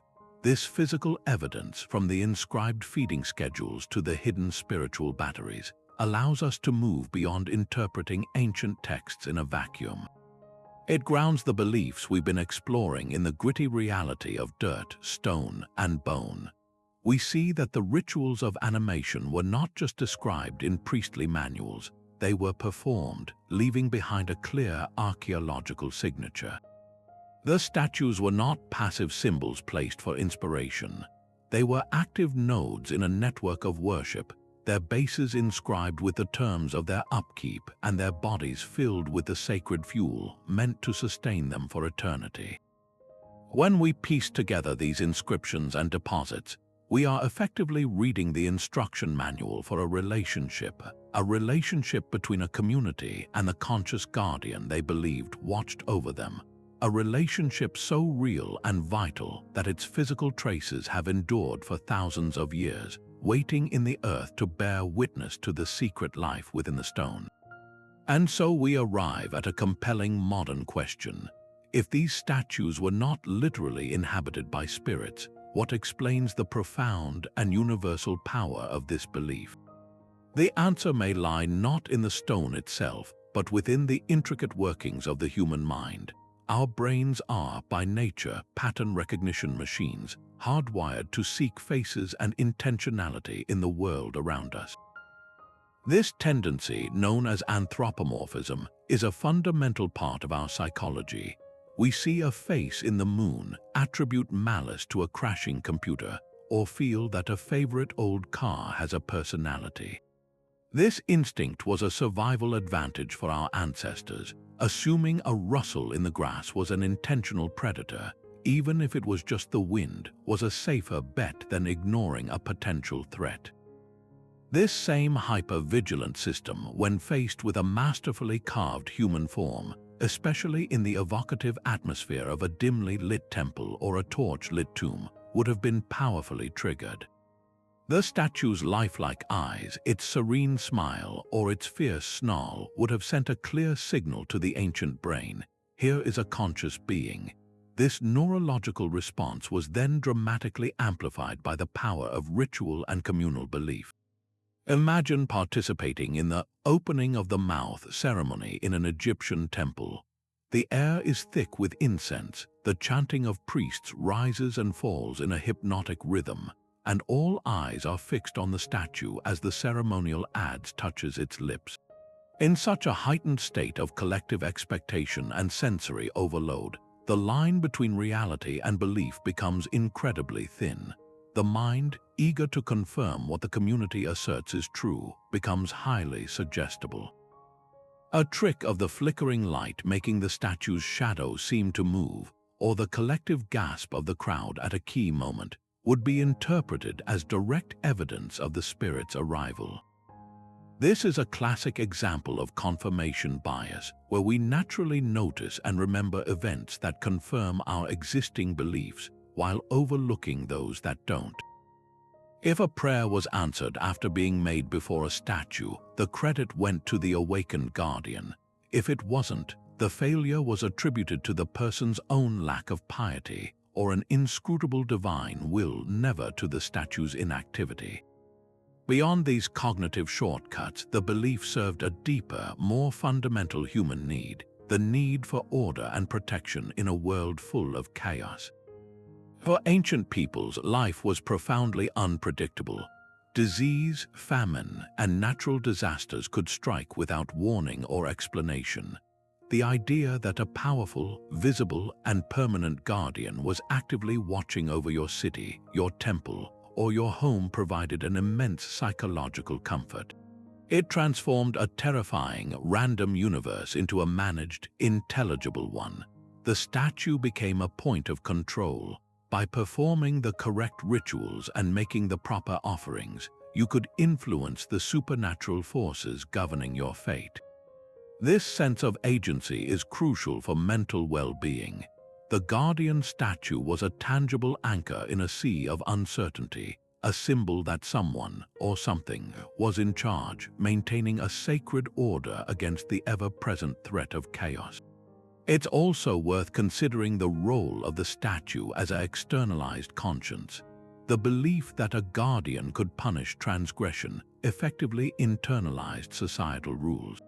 The fear of divine retribution was a powerful deterrent against anti-social behavior long before modern legal systems existed. But this fear was made immediate and personal by the statue's physical presence.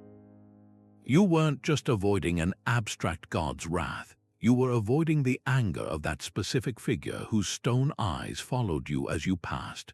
The statue externalized the community's morality, making it an ever-present witness.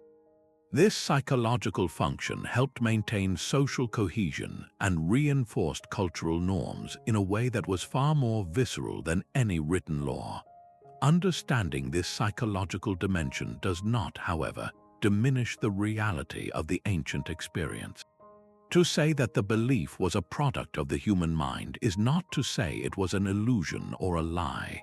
The emotions felt, the awe, the comfort, the fear were entirely real. The psychological effects were genuine. The protection offered was in many ways authentic. A community that believed its guardian statue would punish thieves was likely to have less theft. A soldier who believed his regimental standard was inhabited by a powerful demon would fight with greater courage and cohesion. The belief created its own reality, shaping behavior and outcomes in the tangible world. The power did not come from a spirit trapped in the rock, but from the collective faith and intention projected onto it by the people. In this light, the statue acted as a powerful focusing lens for human psychology, concentrating hope, fear, and communal identity into a single, stable form. The true magic was not in the stone, but in the minds that brought it to life, proving that the most potent forces we have ever faced are those we create together through the incredible power of belief. Now, stepping back from the individual cultures and looking at the whole tapestry of human belief, a truly astonishing pattern comes into view. It's a pattern that transcends geography and chronology, pointing to something fundamental within us all.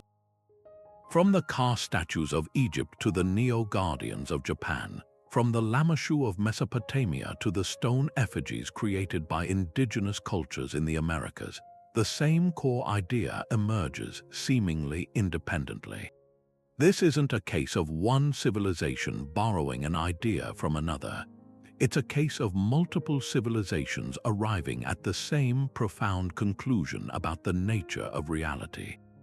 The specific names, rituals, and artistic styles are as diverse as humanity itself, but the underlying principle is universal. The human spirit has a powerful, innate drive to make the intangible tangible. We are creatures of the physical world, and we seem to possess a deep psychological need to localize the divine, to create a fixed point of contact with the vast, unseen forces that surround us. A distant, abstract God is difficult to pray to, but a God that resides in a beautifully carved statue right before you, a God you can look in the eye, that is a presence you can have a relationship with. This recurring theme suggests we are dealing with what the pioneering psychologist Carl Jung might have called an archetype, a primordial image or a fundamental pattern of thought that is hardwired into the collective unconscious of our species. The idea of the embodied spirit, the God in the stone, appears to be one of these deep-seated psychic structures. It's a way for the human mind to bridge the terrifying gap between the known world of material objects and the mysterious realm of spirit. By crafting an image and then inviting a consciousness to inhabit it, our ancestors were essentially building a conceptual bridge. They were creating a tool for understanding, a psychological technology that allowed them to interact with the supernatural in a way that felt direct, personal, and manageable. This archetype answers a profound need for order, for a world where the sacred is not just an idea, but a neighbor you can visit, a guardian you can nourish, and a power you can respectfully petition. Consider the remarkable parallels in the rituals themselves. The opening of the mouth ceremony in Egypt and the Prana Pratishtha, eye-opening ritual in Hinduism. though separated by thousands of miles and years, share an almost identical logic. Both focus on awakening the statue's senses, most critically the sense of sight, as the final act of animation. This parallel development is breathtaking. It's as if different cultures, peering into the same deep well of human intuition, drew up the same sacred water. They independently discovered that to create life, you must bestow the capacity for perception. This goes beyond mere coincidence. It points to a shared understanding of what it means to be a conscious being in a physical body. The act of seeing is equated with the act of being present and aware. By giving the statue sight, they were giving it a soul. What makes this universal theme even more compelling is that it manifests not only in state religions and grand temples, but also in the most intimate, personal practices. The Roman household gods, the Lares and Penates, served the same archetypal function for a single family as a colossal temple guardian did for an entire empire. The need for a small, tangible protector, a spirit you could have a daily conversation with, is the same impulse scaled down to the domestic sphere. This demonstrates that the archetype isn't tied to political power or complex theology. It's a basic human response to the vulnerability of existence. Whether you are a pharaoh concerned with cosmic order or a farmer worried about the harvest, the psychological comfort of a visible, resident protector is universally appealing. It transforms the universe from a cold, indifferent void into a managed space, a home with a watchful presence at the door. This cross-cultural comparison ultimately reveals less about the statues themselves and more about the architects of the belief, us. The recurring motif of the living statue is a powerful testament to a universal human experience, the experience of consciousness itself. We know what it is to be a conscious spirit inhabiting a physical body. We project this same experience onto the world around us. When we face a skillfully rendered human form in stone, our own internal sense of self and awareness is so strong that we naturally attribute it to the image. We see a face and we instinctively expect a mind behind it. This tendency, known as anthropomorphism, is the psychological engine driving the archetype. Our ancestors were not being primitive or superstitious in a derogatory sense. They were being profoundly human, using the best tools they had, their own lived experience of consciousness, to make sense of a mysterious cosmos. The global phenomenon of the guardian statue is, therefore, a grand and enduring monument to the human imagination, a shared dream carved in stone across the face of the earth, reminding us that our deepest need has always been to find a familiar face in the vast, silent darkness of the unknown. This profound shift in perception, where the statue slowly emptied of its divine tenant, began with one of the most transformative revolutions in human thought, the rise of monotheism. Religions like Judaism, Christianity, and Islam introduced a concept of God that was fundamentally unrepresentable, an all-powerful, formless, and omnipresent deity who could not be localized within a single block of stone. The Second Commandment's prohibition against graven images was a direct theological challenge to the ancient polytheistic worldview. It declared that the divine was utterly transcendent, beyond any physical form humanity could craft. To try to contain this God in a statue was not just futile, it was idolatry, a serious sin. This didn't eliminate the human desire for tangible symbols, but it radically redefined their purpose. An icon or a statue was now a representation meant to inspire piety and remind the faithful of a sacred story or a saintly virtue, not a dwelling place for the god itself. The spirit had vacated the premises, leaving behind a powerful but fundamentally different symbol. We can see this fascinating transition played out in the stonework of the very medieval cathedrals that seem to pulse with a kind of life. Take the famous gargoyles and grotesques perched high on the ledges of Gothic architecture. With their twisted bodies and leering faces, they certainly look like they could be inhabited by mischievous or malevolent spirits.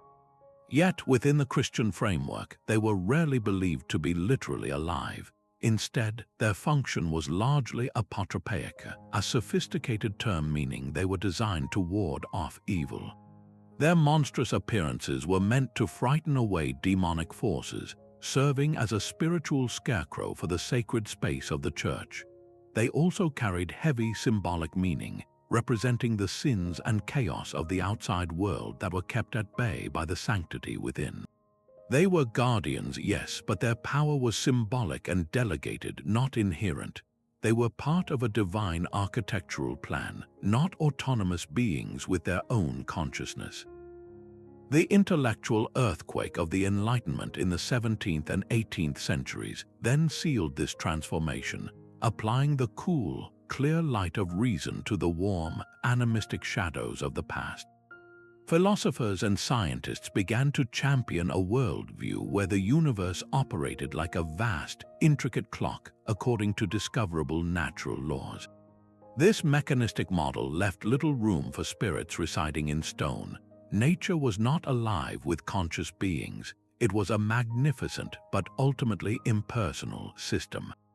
This new perspective recast the ancient beliefs in animated statues as primitive superstitions, the products of an unenlightened age that didn't understand the true causes of natural phenomena.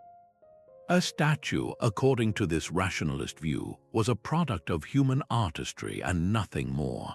Its value lay in its aesthetic qualities, its historical significance, or its ability to commemorate an event or person. The great shift was complete. The statue was no longer an agent in the world, but an object to be observed, studied, and appreciated for its craftsmanship and message. This evolution is perfectly captured in the journey of the public monument. Consider the statue of a historical figure like a founding father or a war hero that stands in a town square today. We may say it watches over the city, but we understand this as a poetic metaphor. We do not bring it offerings of food or believe that the general spirit will actually step down from his pedestal to lead again. The monument's power is representational and psychological. It serves to solidify collective memory, to embody civic values like courage or freedom, and to inspire citizens by providing a tangible connection to their history. The value has shifted from the statue's perceived internal spirit to the external ideas it represents. This is a move from ontology to ideology, from what the statue is to what it means. The sacred presence has been replaced by historical significance, the living guardian by the frozen lesson. Yet, to say the belief vanished entirely would be an oversimplification. It persisted and still persists in fascinating pockets. In many folk Catholic traditions, for instance, certain statues of saints in local parishes are believed to possess miraculous powers, and stories circulate of them weeping tears or moving. This reflects a lingering, subconscious layer of the old animistic impulse, where faith can momentarily blur the line between representation and reality. Furthermore, the rise of secularism did not eliminate the psychological need for guardians. It simply displaced it. The colossal statues of socialist realism in the Soviet Union, for example, while explicitly created to symbolize the power of the state and the worker, project an aura of such overwhelming, watchful authority that they function as modern-day guardians of a political ideology. They may not be considered alive, but they are designed to inspire awe and obedience, tapping into the same deep-seated psychological need for a powerful, overseeing presence. This great transition, therefore, is not a simple story of superstition being replaced by rationality. It is a profound change in the geography of the sacred.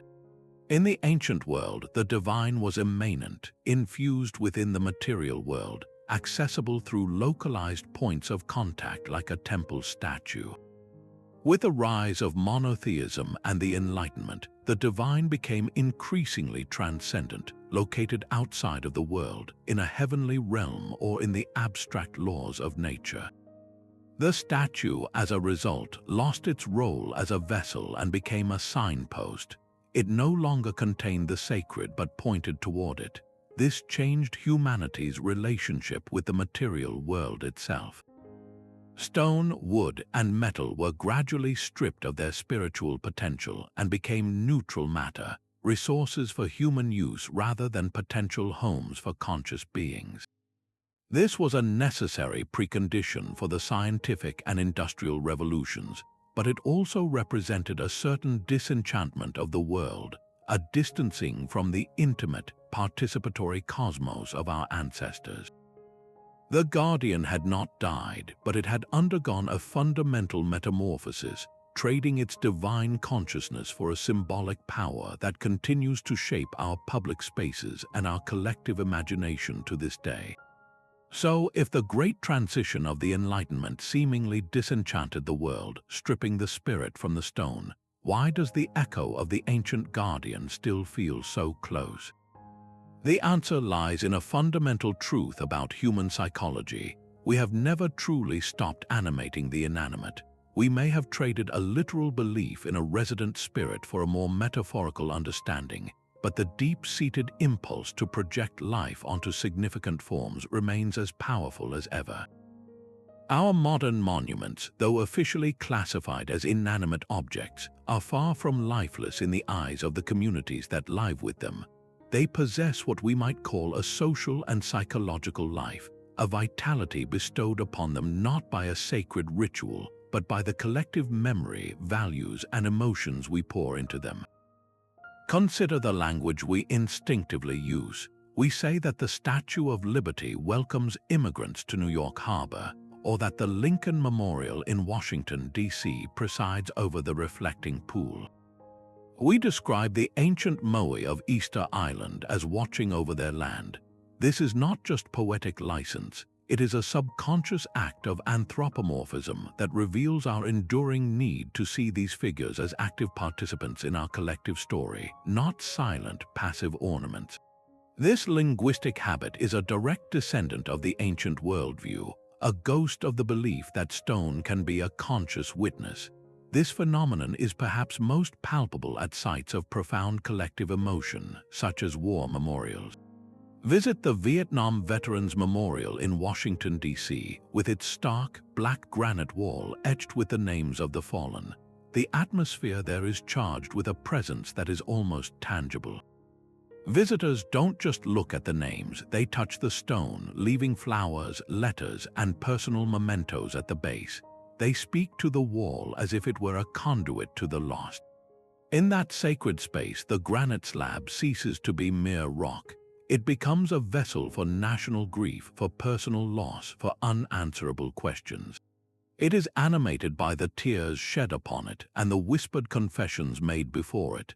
The memorial does not house a spirit in the ancient Egyptian sense, but it absolutely contains a spirit, the collective spirit of a nation's sorrow, regret, and honor. It functions as a guardian of memory, ensuring that the sacrifices it represents are never forgotten, that the stories remain alive in the public consciousness. Its power is not supernatural, but it is undeniably real, a psychological force that shapes national identity and personal healing. This process of projection extends beyond grief to encompass our deepest values and aspirations. A statue of a historical leader like Nelson Mandela or Mahatma Gandhi is not simply a likeness. It is a physical anchor for the ideals they represented: justice, peace, resilience. We imbue that bronze or stone form with the power of those abstractions. When people gather at the foot of such a monument to protest or to celebrate, they are drawing strength from what it has come to symbolize. The statue becomes a focal point for collective will, a tangible representation of a cause. In this sense, it acts as a guardian of identity, a permanent reminder of who we aspire to be as a society. Its continued presence in a public square is a statement that these values are still active, still being defended. If someone were to topple that statue, it would be seen as an attack not on a piece of metal, but on the ideals themselves, proving that its symbolic life is potent enough to provoke a powerful reaction. This modern resonance even finds expression in our popular culture and technology, revealing that the archetype of the living construct is as compelling as ever. While we don't believe our smartphones are inhabited by spirits, we certainly anthropomorphize artificial intelligence, giving it names and voices and often feeling a sense of relationship with it. In science fiction, the theme is everywhere, from the benevolent droids of Star Wars to the ominous synthetic beings in stories like Blade Runner. These narratives are the modern equivalent of the Golem legend, exploring our anxieties and hopes about creating artificial life. They ask the same ancient questions: what responsibilities do we have to our creations? Can a crafted form develop a true consciousness? And if it can, what rights does it possess? The fact that these stories captivate us shows that the boundary between the living and the manufactured remains a fertile ground for exploration. Our ancient fascination with the spirit in the stone has simply evolved into a contemporary fascination with the mind in the machine. Ultimately, the journey from the sacred cast statue to the secular war memorial is not a story of loss, but one of transformation. The essence of the guardian, the need for a stable, visible presence that protects, remembers, and embodies our highest ideals, has survived the shift from a religious to a largely secular worldview. The power source has changed. Where the ancient statue was energized by ritual and the belief in a literal divine presence, the modern monument is energized by collective memory and projected emotion. But the effect can be strikingly similar. Both types of guardians provide comfort, enforce social norms, and create a sense of order and meaning. They stand at the intersection of the human and the transcendent, whether that transcendence is defined as the divine or the enduring power of an idea. The stone has not become silent. We have simply changed the language we use to interpret its whisper. We may no longer perform the opening of the mouth ceremony, but we still, in a million unconscious ways, breathe a different kind of life into our monuments, ensuring that they remain not just objects in our landscape, but active participants in our ongoing human story. This profound shift in how we view ancient statues, from living beings to art objects, lies at the heart of one of the most pressing ethical debates in the modern world: the question of cultural patrimony. For centuries, Western museums have been filled with treasures acquired during the age of colonialism and exploration, often taken without consent from their places of origin. For a long time, the prevailing view was that these institutions were the best custodians of human history, preserving and displaying these objects for global education and appreciation. A statue from a temple in Benin or an idol from an Indian shrine was categorized, labeled, and presented as a masterpiece of art or a relic of a bygone civilization. Its value was seen as universal, belonging to all humanity within the neutral, clinical space of a museum gallery. But this perspective completely sidesteps a crucial question. What if the civilization that created the object does not believe it is part of a bygone era? What if, for them, the spiritual reality that animated the statue is not a historical footnote, but a living, breathing truth? This is where the ancient belief in living statues creates an almost unbridgeable gap in understanding. From the viewpoint of a museum curator, an Egyptian cast statue is a stunning example of New Kingdom sculpture, its value measured by its age, craftsmanship, and historical significance. But for a practitioner of Hermeticism, a modern revival of ancient Egyptian religion, that same statue might be seen as a deactivated deity, a being that was ritually murdered when it was wrenched from its temple, its connection to the divine severed. Similarly, a Zuni war god figure, or Ahayu, Da, is not a curio to the Zuni people. It is a sacred being with a specific life cycle. These figures are traditionally left to naturally decay, returning to the earth in a completion of their sacred purpose. When they are placed behind glass in a museum, frozen in a state of artificial preservation, it is not preservation in the Zuni worldview, it is an act of imprisonment, a disruption of a spiritual process. The conflict is not merely about ownership, it is a fundamental clash of ontologies, of different understandings of what the object truly is. The debate over repatriation, the return of cultural objects to their communities of origin, forces us to confront this clash directly. On one side of the argument are the values of universal access and preservation. Proponents of keeping artifacts in major museums argue that these institutions protect objects from political instability, environmental damage, or inadequate facilities in their home countries. They provide a context of world art, allowing visitors to compare and contrast civilizations on a global scale.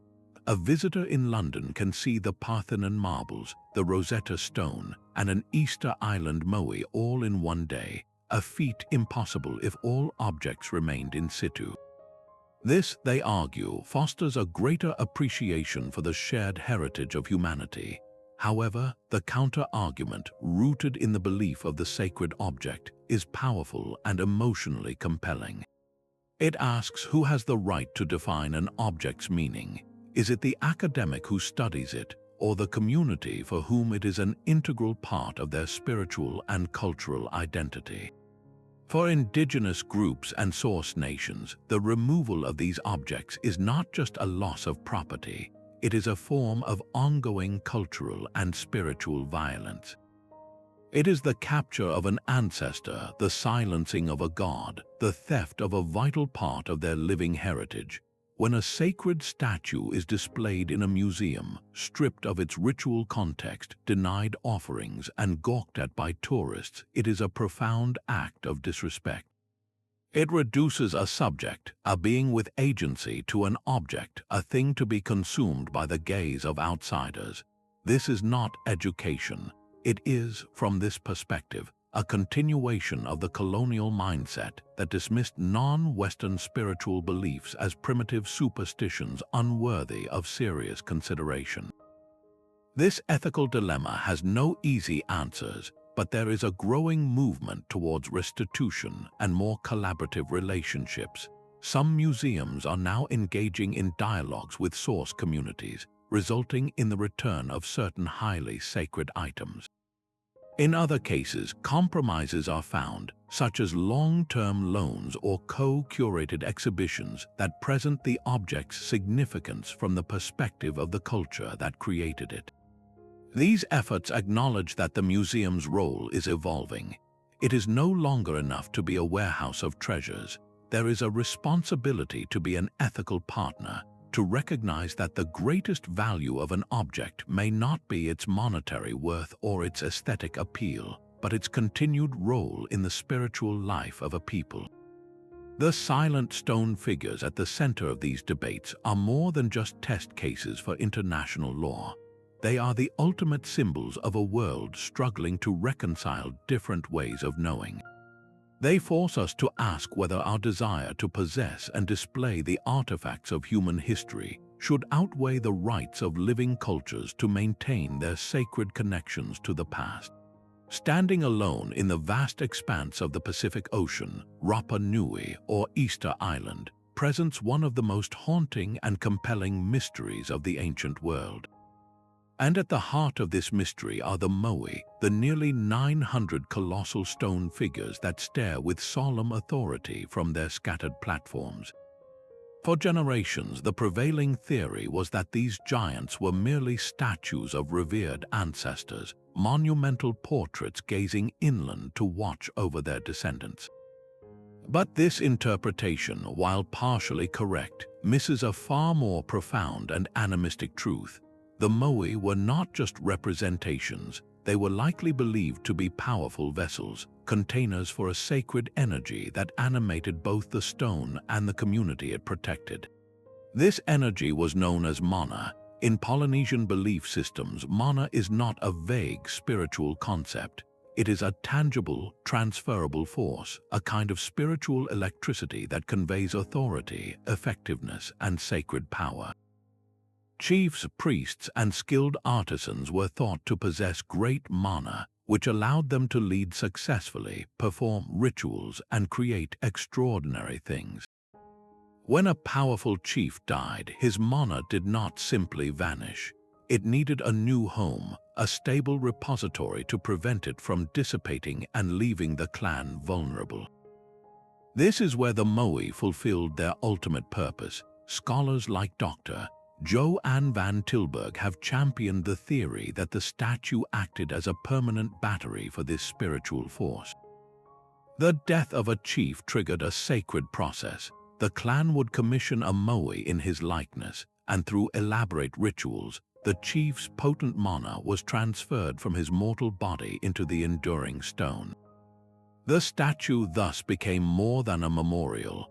It became the chief's eternal, empowered presence, a guardian that continued to channel its supernatural influence for the benefit of the living. This belief is etched into the very landscape of the island, most notably at the quarry of Rono-Roroku. This volcanic crater is not just a workshop, it feels like a sacred nursery. Dozens of Moai remain partially carved into the slopes, as if emerging from the living rock itself. This supports the idea that the stone was not considered inert material. The volcanic tuff from which the Moai were carved was itself seen as charged with potential, a substance deeply connected to the Earth's generative power. The act of carving was a process of revelation, of carefully extracting a latent spiritual being from the mountain. The journey of a completed Moai from the quarry to its final ahu, or ceremonial platform, was a colossal undertaking requiring the coordinated effort of the entire clan. This was not mere logistics, it was a ritual procession, a ceremonial act of bringing the newly animated guardian to its post. The belief in the statue's living power is what motivated such an immense investment of labor and resources. Once erected on its ahu, the Moai's function became crystal clear through its placement. Almost all of the Moai positioned on coastal platforms have their backs to the ocean. They do not face the horizon to watch for approaching canoes or threats. Instead, they gaze intently inland over the village, the fields, and the people. They are turned away from the unknown dangers of the sea to focus their concentrated mana on the community they are sworn to protect. Their presence was believed to fertilize the land, ensure bountiful harvests, and maintain the social and cosmic order. The blank, staring eyes, which were originally inlaid with white coral and deep red scoria stone, were not just artistic features, they were the conduits of this power. A Moai with its eyes set could see its people, and its mana could flow out over them. A Moai without eyes was blind and therefore dormant. This crucial detail transforms the Moai from silent sentinels into active, watching participants in the daily life of Rapa Nui. The ultimate proof of this belief, however, lies in the island's tragic history. As resources dwindled and societal pressure mounted, the clans fell into violent conflict. This was not just a war of people against people, it was a spiritual war. The primary target of this conflict was not the enemy's army, but their Moai. To topple a rival clan statue was the ultimate victory. It was not an act of vandalism for its own sake. It was a deliberate act of spiritual annihilation. By pushing the Moai from its ahu, the attackers believed they were destroying the vessel containing the enemy's mana. They were killing the guardian, breaking its connection to the clan, and stripping their rivals of their divine protection and their claim to the land's fertility. The scattered, broken Moai that litter the island are not just evidence of a societal collapse. They are the skeletal remains of a fallen spiritual order, a stark testament to how deeply the Rapa Nui people believed a conscious, powerful force lived within the stone. The silence of the Moai today speaks volumes about the secret life they once held, a life of mana, watchfulness, and a bond with their people so strong that their destruction meant the unraveling of the world itself. But the ultimate expression of this belief in a manufactured guardian may not be a single statue at all, but an entire army frozen in time. In 2209 BC, China's first emperor, Qin Shi Huang, achieved the unimaginable. He unified the warring states into a single, massive empire. A man of such monumental ambition could not conceive of his power ending with death. His vision for the afterlife was not one of quiet rest, but of continued imperial rule, and for that he would need an army. What he commissioned was not a symbolic monument, but one of the most staggering functional guardians ever created, the Terracotta Army. Discovered by farmers in 1974, the scale is still breathtaking. Thousands of life-sized soldiers, each with unique facial features, hairstyles, and armor, stand in battle formation in vast underground pits. They are accompanied by chariots, cavalry, and even clay officials and acrobats, a complete bureaucratic and military court rendered in fired clay. This was not a grand public display of power. It was a secret, subterranean project designed for a single, eternal purpose: to protect and serve the emperor in the spiritual realm. This is where the Terracotta Army presents a fascinating and distinct variation on the theme of the living statue. The soldiers were not gods or deified ancestors in the traditional sense.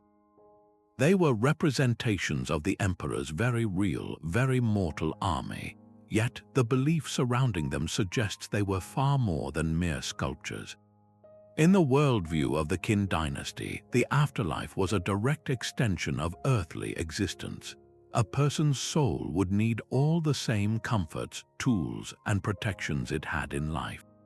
This is why ancient Chinese tombs are filled with minki, or spirit objects, miniature models of houses, farms, and servants. The Terracotta Army was the ultimate minki, scaled up to an imperial level. The crucial belief was that through the proper rituals, the essence of these clay figures would be animated in the afterlife. They were not just a model army, they were intended to become a functional, conscious military force in the spiritual world, forever loyal to their emperor. The sheer individuality of each soldier is the strongest clue to this belief. If the goal were simply to create an impressive visual spectacle, standardization would have been far more efficient. Instead, the artisans crafted an astonishing diversity of faces, expressions, and postures. This incredible attention to detail suggests that each figure was meant to be a unique vessel, an individual soldier with his own identity. It's as if the emperor sought to capture the very essence of his loyal troops, transferring their collective spirit into a permanent, indestructible form. They were not a faceless horde but a legion of individual guardians, each one a distinct participant in the emperor's eternal campaign. This move from the generic to the specific is a powerful indicator that these were conceived as actual beings, not just artistic representations. The army's strategic placement further reveals its functional role. The figures were not arranged randomly or for optimal viewing.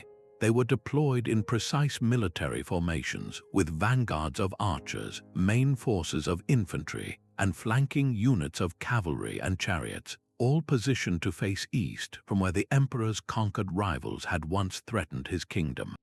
This wasn't a symbolic gesture, it was a tactical deployment. The belief was that in the afterlife, the emperor would still face these same enemies, and his Terracotta Legion would be his first line of defense. They were standing guard in perpetuity, a permanent garrison in the netherworld, their stony gaze fixed on the direction of the eternal threat. The entire complex is a masterfully designed spiritual defense system, with the emperor's tomb at its center, protected by concentric rings of clay soldiers, officials, and entertainers, ensuring his needs would be met for all eternity. What makes the Terracotta Army so unique is its scale and its secular yet deeply spiritual purpose. It represents the ultimate extension of the guardian concept into the realm of absolute temporal power. While other cultures created statues to house gods or ancestral spirits, Qin Shi Huang used the same fundamental belief that a crafted form could host a conscious presence to project his imperial authority beyond the grave. He applied the technology of belief to the problem of mortality on an unprecedented scale. The army is a bridge between the ancient world of animistic spirits and the birth of a centralized imperial state. It shows that the human need for protection is so profound that it can mobilize not just the resources of a village or a temple, but the entire wealth and manpower of an empire, all to build a guardian that transcends death itself. The silent, sunken ranks of the Terracotta Army are not a monument to war. They are the fossilized ambition of a man who believed he could conquer even the afterlife, defended forever by his loyal clay soldiers. But if a statue could see and speak, could it also reach into the deepest recesses of the human mind? For many ancient cultures, the most intimate and powerful form of communication with a guardian statue did not happen in the bright light of day, but in the mysterious landscape of dreams. This practice, known as incubation, was a deliberate ritual of seeking contact with the divine presence within the stone by sleeping in its sacred space. It was based on the profound belief that while the statue's physical body was rooted to one spot, its conscious spirit was free to travel into the dream world, a realm where the boundaries between the human and the divine became fluid and permeable. A devotee seeking an answer to an impossible problem, healing from a debilitating illness, or simply a sign of favor, would journey to a temple known for its powerful statue and prepare for a night of revelation. This wasn't a passive hope to have a meaningful dream. It was an active attempt to open a direct line of communication with the conscious entity they believed resided just on the other side of the stone. The process was far from simple. It began with a period of intense purification. The seeker would fast, bathe in sacred waters, and offer prayers and sacrifices to the deity of the temple. This was about making oneself a suitable vessel to receive a divine message, cleansing the body and mind of impurities that might cloud the connection. As night fell, they would be led into the inner sanctum or a special chamber adjacent to it, a space called an abaton in Greek traditions, meaning a place not to be entered lightly. Lying on a simple pallet on the cold stone floor, the individual would fall asleep in the overwhelming presence of the statue, surrounded by the lingering scent of incense and the palpable silence of the sacred space. The entire environment was engineered to focus the mind entirely on the guardian, creating a state of heightened expectation and vulnerability where the divine could break through. The most famous examples of this come from the healing sanctuaries of the Greek god Asclepius. Sites like Epidaurus and Pergamum functioned as ancient medical centers, but their methods were spiritual. Those afflicted with ailments that human doctors could not cure would travel great distances to these temples. After undergoing purification, they would sleep in the abaton, hoping that the god present in his cult statue would visit them in a dream. The experiences recorded on stone tablets at these sites are remarkably detailed. Some dreamers reported that the god himself, or one of his sacred snakes, would appear and touch the afflicted part of their body, effecting an immediate cure by the time they awoke.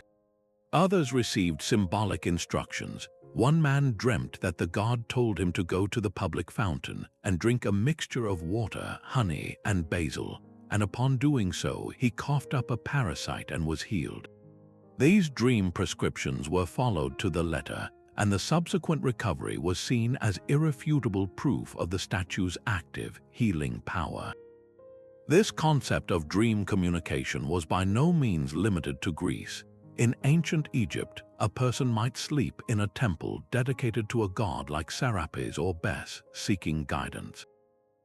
There are accounts of priests incubating dreams near the statues of deceased pharaohs to receive counsel on matters of state, treating the royal ka within the statue as a wise advisor who could see beyond the veil of time. In Japan, followers of Shinto and Buddhism might engage in a practice called kangaku, or staying with the god, spending the night at a shrine in hopes that the resident kami or Buddha would offer a prophetic vision. What unites these diverse traditions is the core understanding that the statue was not a closed system. Its consciousness was not trapped within the stone. It could project itself into the psychic space of a receptive human mind. A successful incubation dream was the ultimate validation of the statue's living presence. It was one thing to believe the god could see your offerings. It was another thing entirely to have a conversation with it in your own mind, to feel its touch, and to wake up transformed by the encounter. This practice also highlights a sophisticated ancient understanding of the subconscious. They may not have had our modern psychological vocabulary, but they recognized that the dreaming state allowed for a different kind of knowing, a form of intuition and symbolic communication that bypassed the limitations of waking logic. The statue served as a powerful focusing agent for this process. By concentrating all their intention on the divine image, the dreamer was essentially tuning their mind to a specific frequency, making it more likely that their subconscious thoughts, fears, and hopes would be shaped by the symbolism and power associated with that particular guardian. The healing that often resulted can be understood as a powerful form of psychosomatic medicine, where the unwavering belief in the dream encounter catalyzed the body's own ability to heal. But for the individual who experienced it, the explanation was simple and direct. The spirit in the stone had reached out and touched them, proving beyond any doubt that the silent guardian was not only awake but actively listening, caring, and responding to those who sought its aid with a sincere heart. And so the ancient whisper of the living stone did not fall silent with the passing of the empires that first gave it voice. Instead, it found a new home, a new medium through which to speak to the human spirit. The primal belief that a crafted form can pulse with consciousness has become one of the most enduring and beloved tropes in modern fantasy literature and film, a direct inheritance from our myth-making ancestors. Think of the majestic, talking stone lions, Aslan's faithful guardians, who flank the great gateway into the world of C.S. Lewis's Narnia. They are not merely decorative, they are sentient, noble beings, their stony flesh imbued with a life that allows them to serve and protect the true king. Or consider the enchanted suits of armor that line the corridors of Hogwarts in the Harry Potter series. These are not static displays in a museum. They are animate, clanking sentinels, capable of conversation, of following orders, and even of coming to the defense of the school when dark forces threaten. They are the magical equivalent of a security system, but one powered by the same ancient idea that a manufactured object can be a willing, active guardian. This modern fascination extends far beyond simple guardianship, often exploring the very ethical and emotional complexities that the old myths only hinted at. The legend of the Golem, which we explored earlier, finds a powerful echo in the world of superheroes. The character of the Vision in the Marvel Universe is a perfect example. He is an artificial being, a synthezoid created from vibranium and mystical energy, who grapples profoundly with the question of his own soul. Is he just a machine, or does he possess true consciousness, genuine emotion? His entire story arc is a modern rephrasing of the ancient dilemma. What are the consequences of creating artificial life, and what rights does that life possess? Similarly, the statues that come to life in the Disney film Fantasia during the Night on Bald Mountain and Ave Maria sequence are terrifying and awe-inspiring. They are not friendly helpers, they are ancient, primal forces given form, their animation a spectacle of both dark power and majestic beauty, reminding us that the spirits within the stone can be as unpredictable and powerful as nature itself. Why does this archetype hold such sway over us, even in our technologically advanced, scientifically literate age? The answer lies in its unique ability to tap into a deep-seated sense of wonder and a very specific kind of existential curiosity. These stories allow us to play with the fundamental boundary between the living and the non-living, a line that is becoming increasingly blurred in our own world of artificial intelligence and robotics. A living statue is the ultimate paradox. It possesses the permanence and solidity of stone or metal, yet it exhibits the will and personality of a living being. This fusion of opposites is inherently fascinating. It allows us to safely explore questions about the nature of consciousness itself.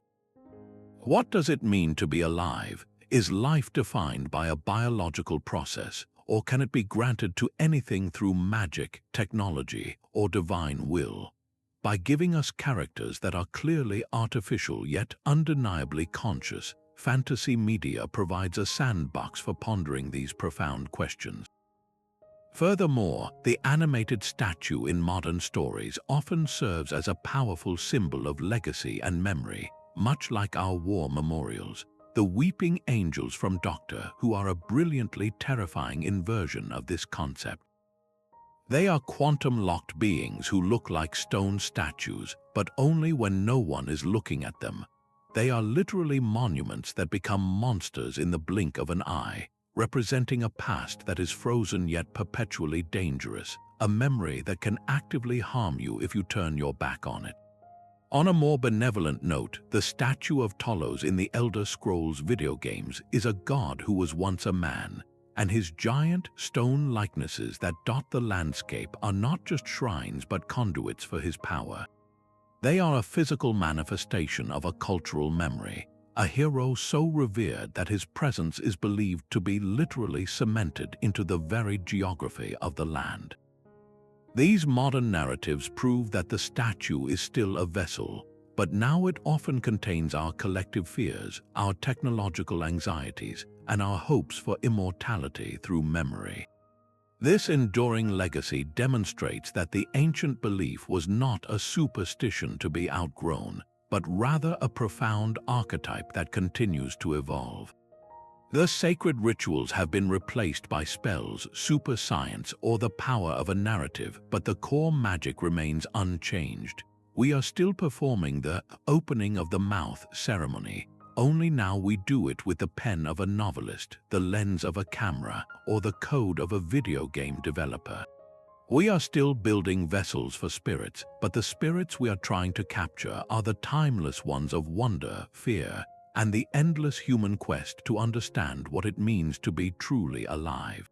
The stone giants and metal guardians of our modern myths are the direct descendants of the Lamassu and the Neo, and they stand as proof that some ideas are so powerful, so deeply woven into the fabric of our imagination, that they are, in their own way, truly eternal. Our journey through the secret lives of guardian statues reveals a profound and universal human desire to bridge the immense gap between the spiritual and the material. These stone figures were far more than art or simple monuments. They were active, conscious participants in the cosmic drama of their times, believed by their creators to house the very forces that shaped human destiny. From the ka of an Egyptian pharaoh taking up residence in a granite vessel to the divine demon believed to lend its power to a Greek Agalmata, our ancestors saw these crafted forms as vital connections to a world beyond their sight. They were not symbols of power, they were the very machinery of power itself, their stillness belying a perceived inner life of watchfulness, judgment, and intervention. This was a world, where the boundary between the living and the inanimate was beautifully, terrifyingly thin, and the statue served as the perfect threshold. While our modern scientific world has largely shifted, the deep-seated impulses that gave rise to these beliefs have not simply vanished. Their echoes resonate powerfully in the ways we continue to memorialize, protect, and find meaning in our own world. Consider the profound silence that descends upon visitors to a war memorial like the Vietnam Veterans Memorial in Washington, D.C. People do not simply look at the names. They touch the cold, black granite. They leave letters and photographs. They speak in hushed tones. In that sacred space, the wall is more than stone. It becomes a vessel for a nation's grief, a guardian of collective memory.